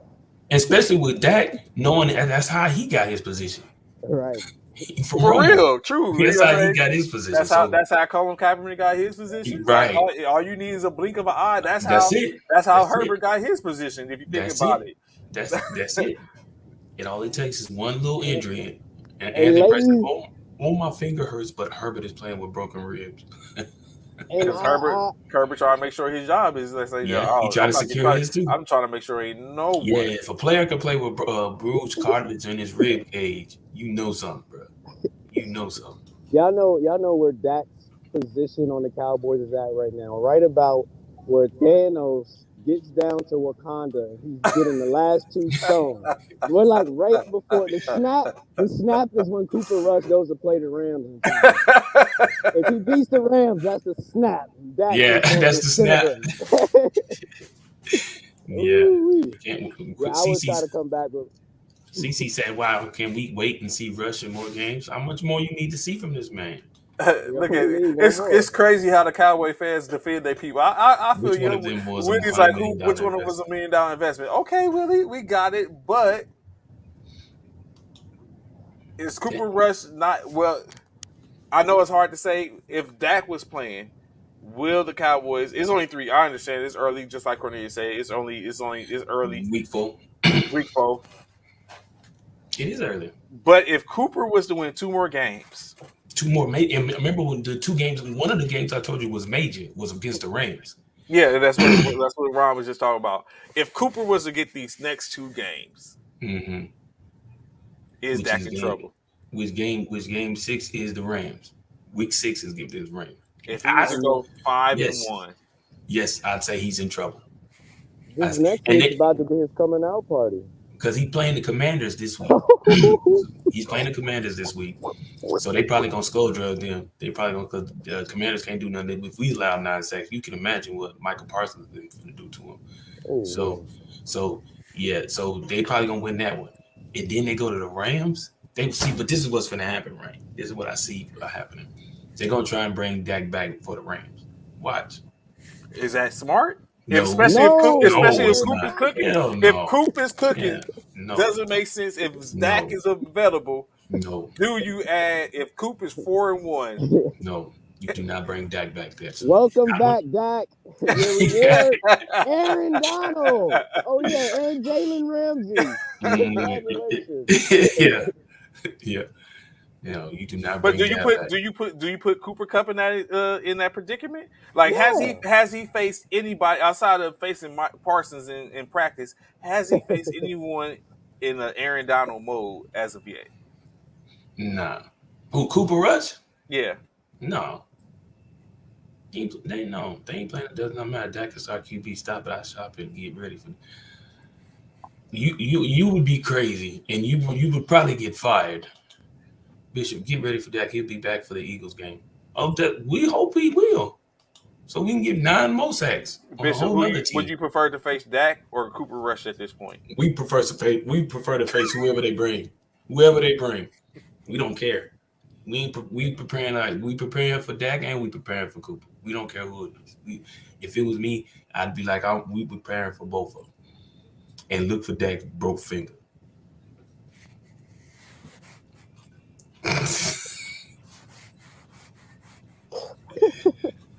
Yeah, we preparing for both of them, man. But to answer your question, no. If it's me, I am not bringing Dak back if Cooper Rush wins the next 2 games. Mm. For what? This is a Wow. 18-week. He's on a. It ain't like he's losing. Why? Yeah. Why are you bringing him back? Why would you bring him back? 3 games. Right. Why would you bring him back unless he's doing bad? Unless he's playing bad. We played the 2 worst teams, but we played one of the better teams too, huh? Oh, okay. Because we played Minnesota and beat the brakes off them too.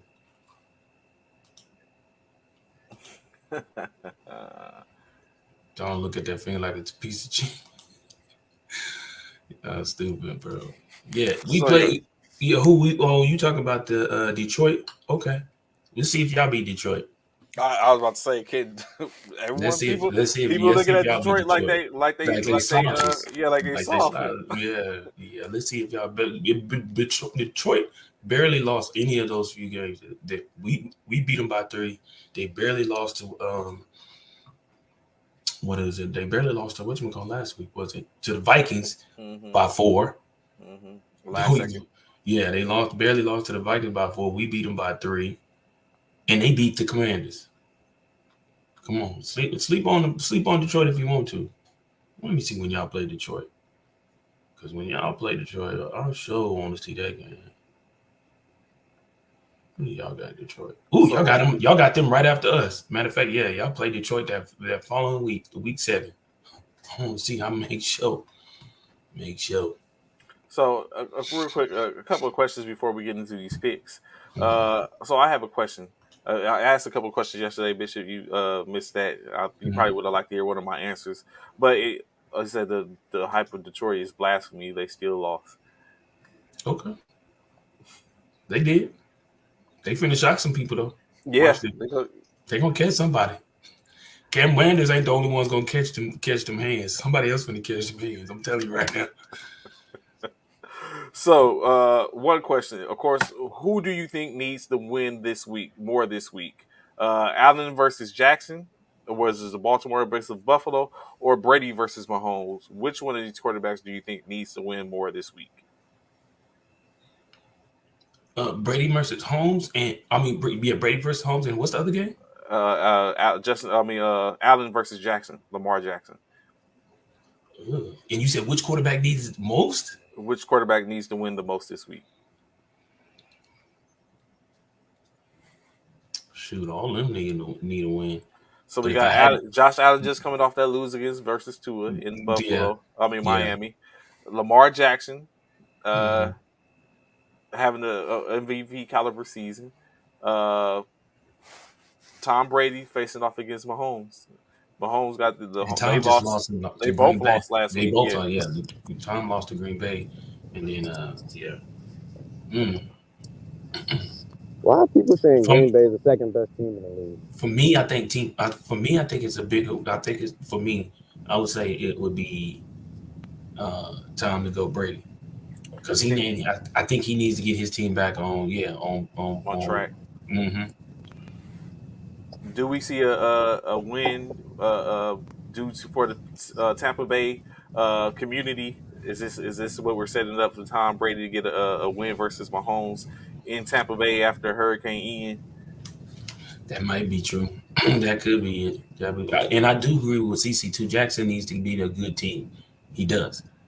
Because That's a they've good point. talked they've talked a lot about He's not um, playing nobody. he's not playing nobody. So I do agree with that too. Kansas City will suffer their second straight loss this week. We'll see. That's gonna be a good game. Kansas City, and Tampa Bay, and Buffalo, and Baltimore. Yeah, two real. I mean, there's a lot of good games this week actually. That's why this week is gonna be a hard pick. Not at the 4 o'clock hour. At We got a bunch of dumpster games. the 4 o'clock games. We about to go through them, I think. Yeah. hmm Another question, right? In which have the Eagles took off too soon, and will they be caught by the rest of the NFC West or anyone in the NFC East? I'm sorry. Oh, will we be caught by anybody in the NFC? No, we will not be caught by anybody in the NFCs. What about just in general? Have we Currently, y'all took the off? best. Y'all the top team in the NFC, right? Right, we're the only team undefeated in the NFL. Yes. Why are you acting like they ain't the only undefeated team in the NFL? Yeah, you heard me. You see, I jumped on that run already. I already, I'm all over that. Only undefeated team. They're only undefeated currently because they haven't played anybody this week. But we Only still undefeated undefeated. because they haven't played Right anybody now, this what week. is it? If you look at the board right now, what does it say our record is? 3-0. Thank you, undefeated. That's all it say. That's all that matters right now. Who y'all play this week? We got the Jaguars. House of Duval. We got the Jaguars. You know what? I think I'm gonna go with Jacksonville. Please do, please do, Go with my Jacksonville. sir. I do, sir. Let's do it. Let's It's If you not were matter wondering Brady or about who I'm Mahomes or the picking, teams. be around in it. They would go down just like whatever, Britta.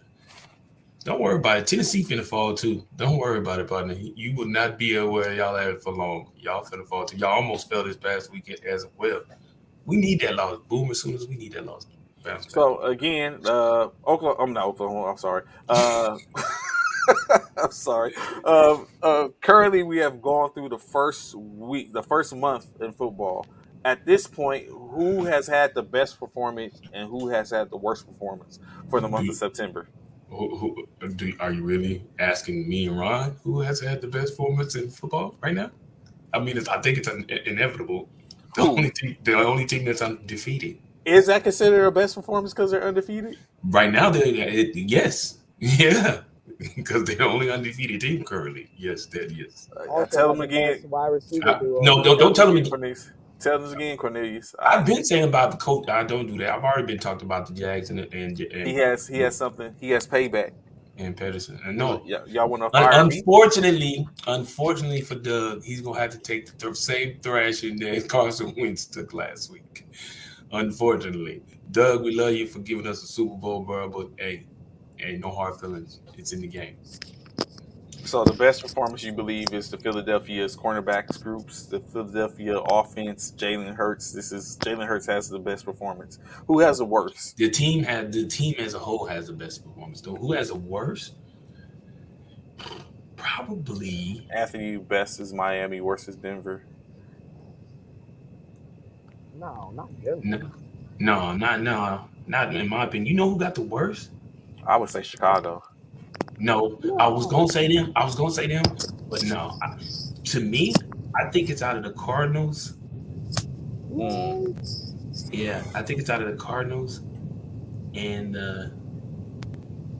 Raiders are pretty pitiful. I agree. Raiders. Ding, ding, ding, ding, ding, ding, ding. That's Raiders our are winner. pitiful. Most Yeah, Raiders. disappointing season so far. Yeah, Trey, the Raiders are Bears pitiful. are 2-1. How is that a disappointment? They got to be feeling like they just hit the lottery. Just like Coach Uriah, who is a Bears fan, said I know yesterday. why, Bishop. It's because who they beat. This dude, man. Just like Coach Uriah said yesterday, the Oh my Raiders, god. I mean, the Bears stole those two losses. I don't Listen, think it's the Texans. I think I my don't think it's team. the Texans either. I thought No, you they know who the I thought it first. was. I was gonna say that. I forgot about the Raiders, but I definitely say the Cardinals, and I was gonna say the Commanders. The Commanders, really? Why the Commanders? Come on, man. Look, they lost to Detroit, They're 1-2, right? right? They lost to Detroit. Wasn't it Detroit? I said, and then we beat the brakes off of them. Like, But yeah, they, they lost to Detroit, who everybody's talking about probably one of the worst teams. They think they You the know worst what? I'm team. starting to notice a trend. And then we sacked the hell out their quarterback like it wasn't nothing. I'm So I starting to mean, notice a trend. Every time we have a conversation about NFL stuff, some way Bishop finds a way to say we beat the brakes off somebody. Cause like every time, like I've heard that like 6 times in this segment. Like we're no. one and So two I've Commanders. always believed in the Jags. I told Trey and Ron before the season started, I said y'all gonna sleep on these darn Jaguars. I said sunshine about to emerge. I've been said that. I've One been and said that. two. They just One won't and win two. this weekend. The Jags just won't win this weekend. Know that they won't win this weekend. But yeah, yeah. But the Jags are who yeah. You see Ron. You see who he got as his background as his picture. Old Sunshine. sunshine. Yeah, I believe in. They just won't win this weekend. Okay. So of course, 15 minutes to the end of the hour. Let's get to what y'all came to hear for this week, week 4. As you know, currently, Bishop and Ron, of course, lead me. Bishop 17-16, Ron 18-15, myself 13-20. But as I said at the top of the hour, it's a long season. It's a marathon, not a race, not a sprint. And I have plenty of time to walk each of them down one by one. wait, wait, hold up. We Oh, just you not was going to coughing, sit. Ron? You was coughing, my bad. I thought you Yeah, was. let's leave it at that. Hello? Hello? Really, Mm. Adele? We just had that conversation, which we was asking. I think it's right before you go on. Who can touch Whitney Houston's rendition of the national anthem? And Nobody. someone came and said Adele can get it. No. No. No. Beyonce was said. No. Uh, of The course, only person, I the said only person, Kiki Wyatt or Jennifer Hudson. oh yeah, maybe them too. But anybody that everybody know that could probably come close is probably Mariah. What? I almost walked off this damn set, Bishop. How dare you say such a thing? You Are lucky you Christmas freak? is close. Are you freaking kidding me? Mariah?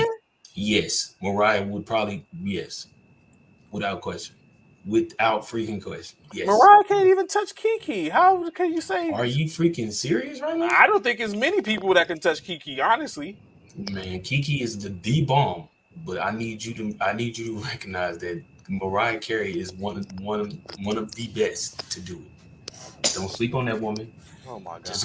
Just because she tried to decide to have babies by Nick Cannon don't mean she can't do what she used to do. So of course, going into these topics, these Christmas. I don't know. I'm about to say about. Listen to Anthony and them. Of course, first off, we have the let's see, Early the game. early game, the 9:30 game, as the New Orleans Saints would do battle with the Minnesota Vikings. Uh, Gentlemen, who you're going with? Vikings. I'm taking you like that. You like that? We know you taking the Viking, Zach. That's inevitable. We was taking the Vikings. That's your squad. But I'm taking the Vikings. Who you Uh, take? I so want to take the Vikings, man. Yeah, I'm gonna take the Vikings. I'm not Yeah, gonna even play with it. yeah. Okay, okay. You watch No, the they lost their quarterback and wide receiver. Yeah, here we go. Next game, Seattle Seahawks versus the Detroit Lions. As we was just talking about, the Lions creeping on the come up, possibly, gentlemen. Who y'all think pulls this out? The Seattle, the Seahawks, or the Jared. Lions? I'm going with Jared Goff. I'm going with the Lions. I agree. Ron, who you taking?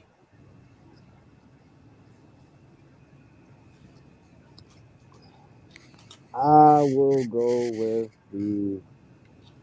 Oh, This is a problem, Ryan. What? who's at home? The Lions are at home. Yeah, give me Yeah, the Lions. Lions at home. yeah, Lions at home. Rich say he taking Seattle. I want to take Seattle. I love how they played last week. I hate how Detroit finished last week. Right. This seems like this is a defining Trap game game. for both of these franchises. Yeah, We're it's gonna a be trap talking game. about them completely different. Yeah, I'm surprised Trey ain't try to be on the opposite end with this one. This is where you can steal right here, Trey. No, that is not where you can seal. I do not believe in Seattle at all. You don't see Mm, any type of way they come win this game. No. okay. Okay. Next game. Oh, Ron, you can say who you going with? Yeah, Ron? he said Detroit. That's Detroit. Oh, Yeah, he Detroit. said. Yeah, he said Detroit. Detroit Before we football. conclude on that, just looking at that game, Amon-Ra St. Brown is out as well. Adjust your fantasy lineup. But St. Detroit Brown lost is at number out. one. Yep, Oh, ruled out on ESPN. hmm. And Swift should be out too. He's out 2 to 4 weeks. So matter of fact, I can I switch? Sure. Seattle's, I mean, their number one wide receiver and running back is out. You still believe in golf, Bishop? See, Seattle's Now Detroit's that number one. defense is still ferocious. Yeah, I'm still going with Detroit. They playing at home. I'm still standing up with Detroit. I'm staying with Detroit. Me too. I just don't believe. Honestly, I don't believe in Geno. I That's want what it Seattle. is. I won't lie. Uh, Okay. next game. Next game. Next game. Coming back, Zach Wilson enters the fray, able Mm, to try to take his New York Jets to be victorious over the hosting Pittsburgh Steelers. Gentlemen, New York Jets, Pittsburgh Steelers. Who you got? that's a hard one because they still don't have TJ. Pickett's still not starting. He's still going with old boy.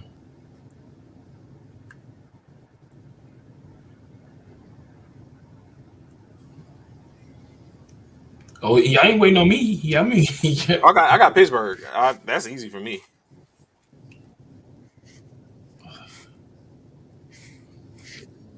For remember that all that blasphemy, y'all none of you, neither one of y'all believe in Trubisky. Mitchell. Go ahead with Zach.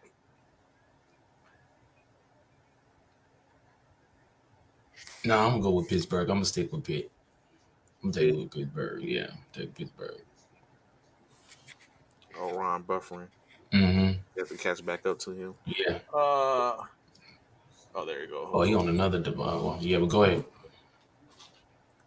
Oh hell, is that one? Oh, is it? There you Okay, go. there you go. There you go. Pittsburgh Give me the or Jets. the Jets. Oh, really? You believe in Zach like that? No, is Trubisky still playing quarterback? Yes, he is. Give me the Jets. No one believes in Trubisky, but they are better than the Mets. What? The Jets, he meant. The Jets. Oh. Oh my god. Okay, so he got the Jets. All right. Next up, Chicago Bears. 2-1 face off against the New York Giants. 2-1. Two and one teams, but both these teams don't even deserve to be 2-1. That's the kicker. Giants I'm all going day. with. This is an easy I'm The game. yeah, Giants yeah, Giants are Saquon. without Holiday. I mean, they're without Sterling.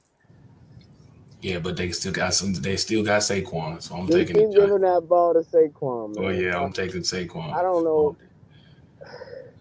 Give me Saquon. Ron with two New York teams back to back. Who'd you pick? The Giants. Okay. Next up, the Tennessee Titans facing off against the Indianapolis Colts. Mm. Good lord, Colts I just feel made like that, the Colts are really, really bad. but they just had that upset win over the Kansas City. There's a lot of elements to that game. You Yeah, see, the first game we see the one and two, presumably the top two running backs in the league, Jonathan Taylor versus Derrick Henry. and Tennessee barely escaped the Raiders by two, and then they got blew out by Buffalo. The Raiders are good though. Let's not act like escaping by two is a bad thing. But then they got blew out by Buffalo. They got blew As out they by should. Buffalo the week before, and then um, they what's the other game they lost?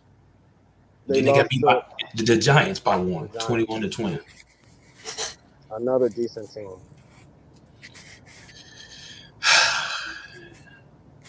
Oh They're man. not bad, and Derrick Henry is healthy. I know, but you know the thing is, then I don't know. Matty Ice, man, that dude there, man. I'm gonna take Tennessee. Give me the Titans. I'll follow you up with that. Yeah, let me get the Yeah. Titans. Yeah. I'm going with the Colts. Yeah. There you go, Trey.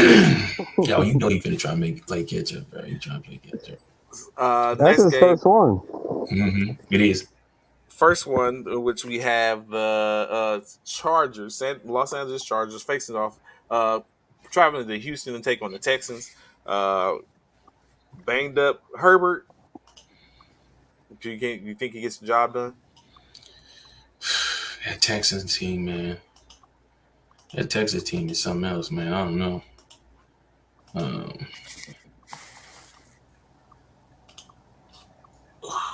Keenan Allen's back. I'm gonna go with the Chargers.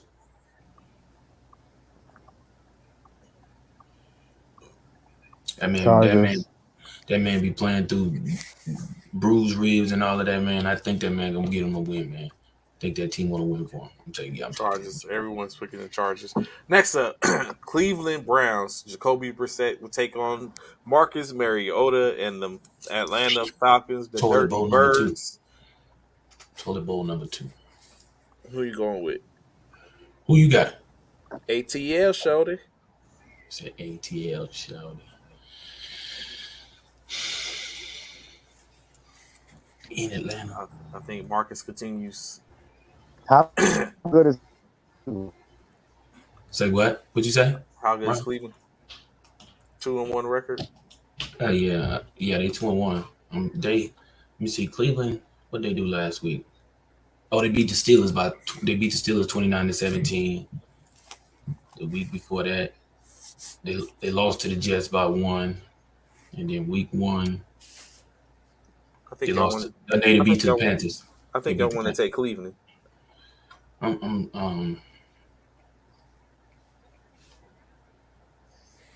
Atlanta's 2-1. Yeah, they Yes, beat the Seahawks. Yeah, they beat the Seahawks. Who else? Atlanta. They lost to the Rams. They won week no, one. they 1-2. Oh, they won two. I was going to say, I thought of damn. Okay. So,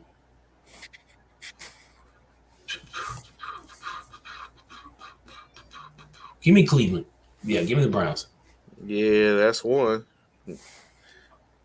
Ron, Ron ain't no wrong here. you not? I didn't even see him. Oh, I Yeah. didn't see. Yeah. Okay, so I had to catch it back up to him.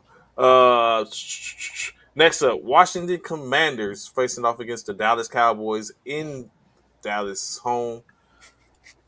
Jerry's World. I'm taking the Cowboys. Cowboys. There go Ron coming back. Yeah, I'm taking the Cowboys. Ron, who you got for the Browns and Falcons? Let me get on Browns. That's two. Because Yeah, that's what I like to hear.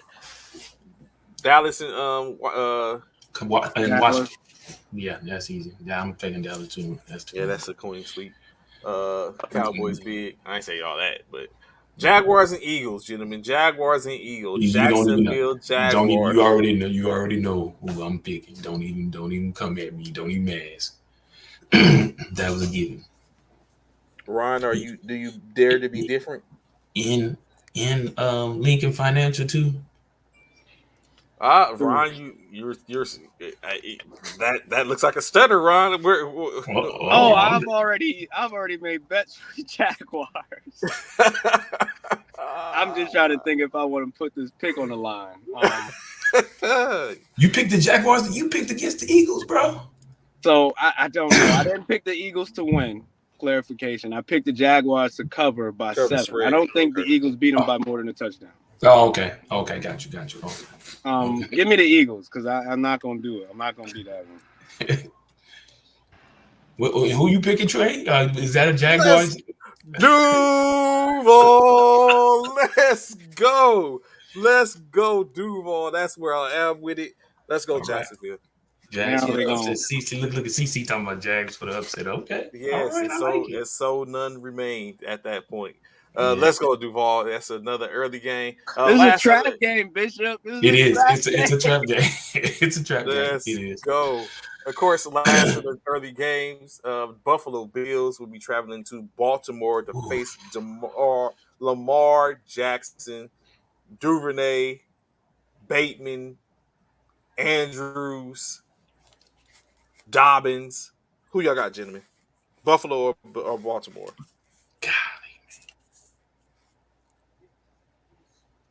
One of my favorite shows is The Wire because I always get down with Baltimore, baby. I'm going with Jack. I'm going with Lamar too. I got to, man. I think this is the game where he proves to everybody he that dude. I'm taking Baltimore. You know what? As much as I would like to support Black, right? But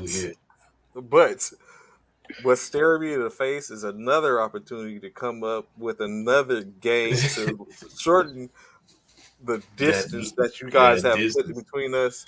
Playing the odds. Come on. Buffalo. I'm rocking with That's Buffalo. what let's go. Ron, I'm starting Lamar in my fantasy, but I'm going with Buffalo. Ron, we going up big, baby. We going up big. I think that's 4 games Trader went up against us. 4. Moving into the later slated games, of course, the Arizona Cardinals will be traveling to Carolina to do battle with Mayfield. Yes, 2 Boomer Sooners, baby. Yes, Boomer Sooner quarterbacks going against each other. Bishop, which Boomer Sooner are you going with? Carolina or Arizona? The Boomer Sooner game. Oh my God. Let's go with the Boomer that's actually good. Which one is that? Yeah, come on. Which one is that? So one man run around for 30 seconds on the football field against the Raiders. Just score. I got the Cardinals. Arizona beat. Only one they beat was the Raiders. They lost to the Chiefs. Bad. And the Rams. Huh? I don't think losing to the Chiefs and the Rams is the end of the world.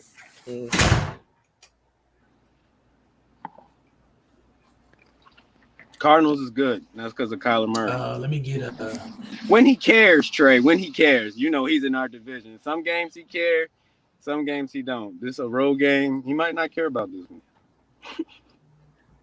I'm gonna go. I'm gonna go to Card. Oh, you going Cards too? I'm gonna go with Arizona. I'm gonna go with Kyler. There you go, Trey. Go number 5. Number 5 it is. Carolina. Keep pounding. Keep pounding. So do you have an explanation for that pick, or are you just doing that because it's an easy one? I mean, not Carolina, Arizona. I'm sorry. Like Ron, I'm going with I just want Carolina. I think Carolina could be victorious in this game. Although Christian is expected not to be there, if he is there, I think they have a slight edge. And keep pounding, baby. Let's go. Wow. Yeah, what did he say? Wow. Let's go, Panthers. Did he say wow? I don't That think game, at all. the Broncos, Denver Broncos, are facing off against the Las Vegas Raiders, currently defeated 0-3 Las Vegas Raiders, 2-1 Denver Broncos. Who y'all got? Most confusing game of the weekend. Bro, that's you ain't never lied. I'm gonna go with the Raiders. Why? I don't know. I just got a feeling that I don't know. This is probably the like you said. Because I've been saying that for the past 3 weeks. Me too. Me too. I've been voting on the Raiders, and I'm like, these dudes just keep disappointing me. So I'm gonna go with the Raiders.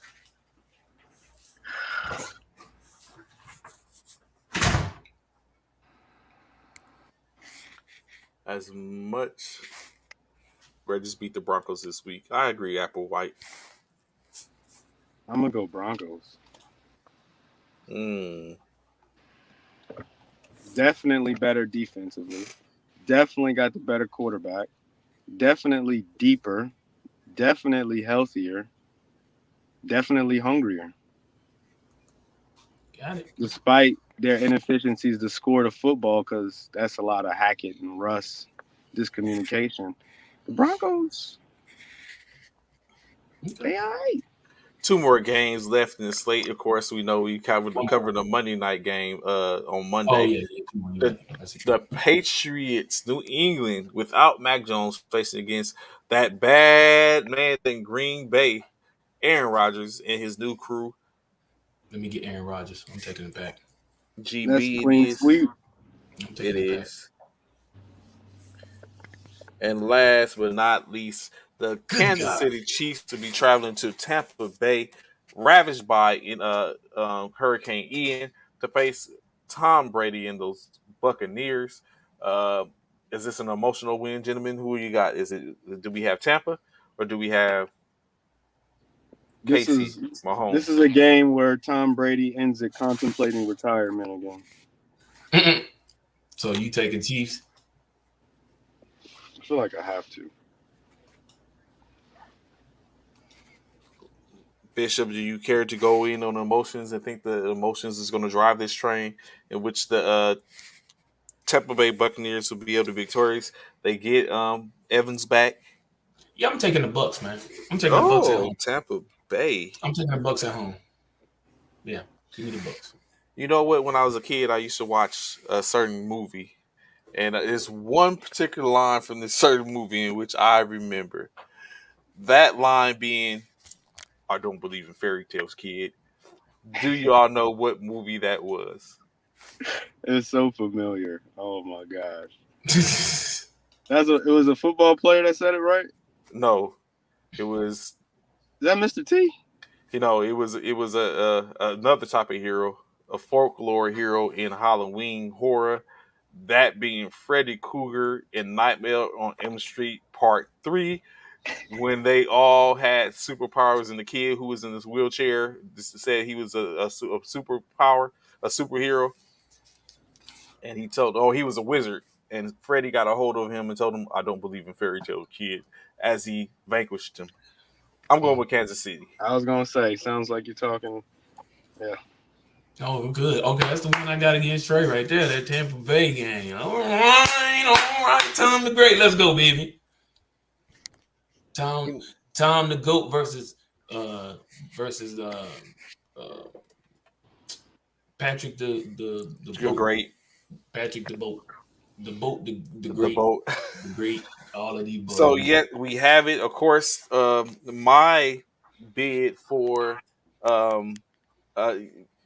I wonder how close we haven't came close yet. My bid to get all my picks right have not been in any way, form, or fashion. But of course, this week won't happen. I have to try it next week. But I think I'm feeling pretty good this week, gentlemen. I'm feeling very good. Mm-hmm. That ain't gonna happen till like week 7, 8. It's so unpredictable.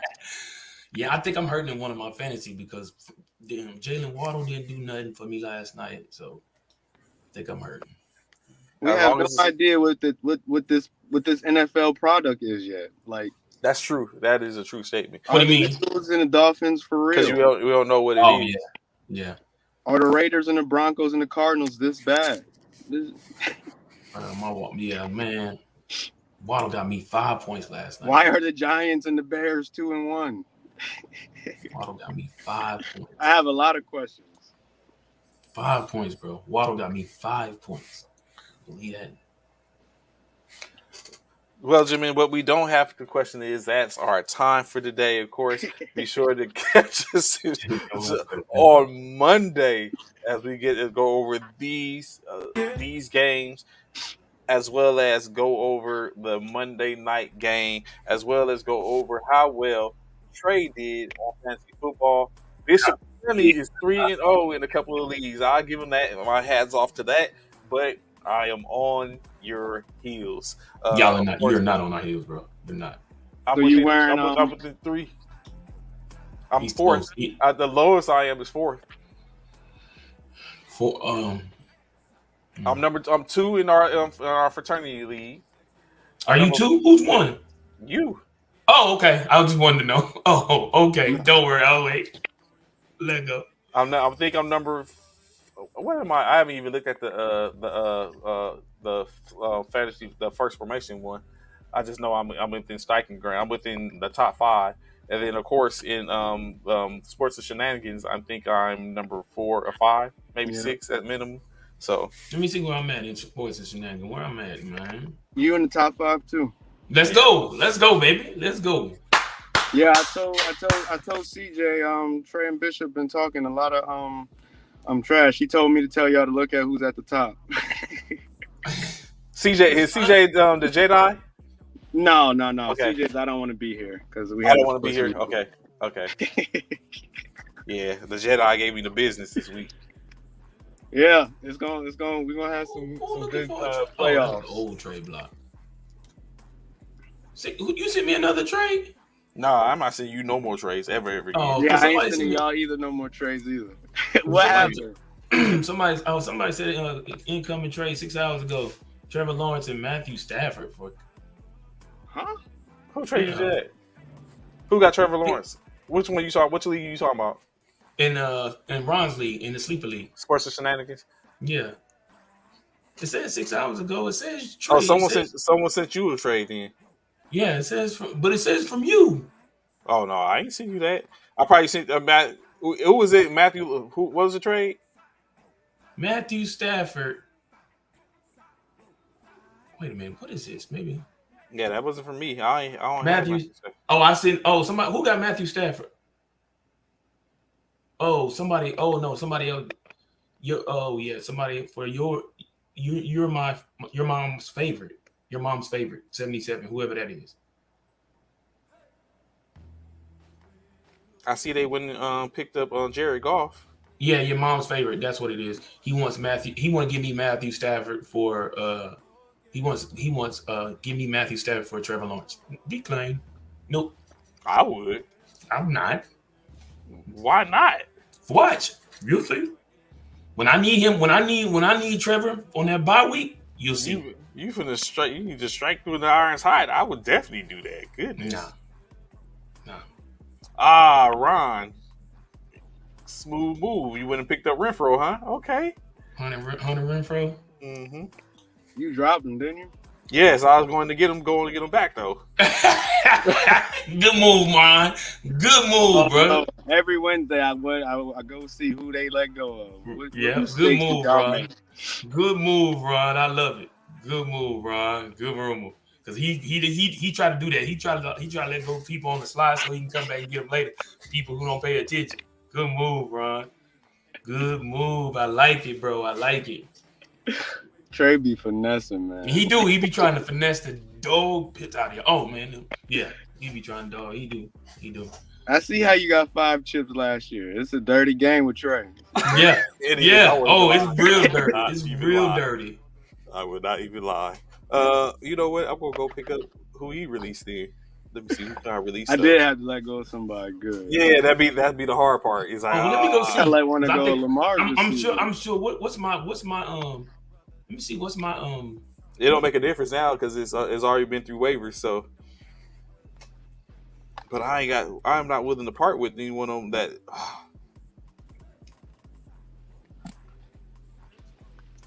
You know what? I might part with this. You know what? Let me go. Let me see.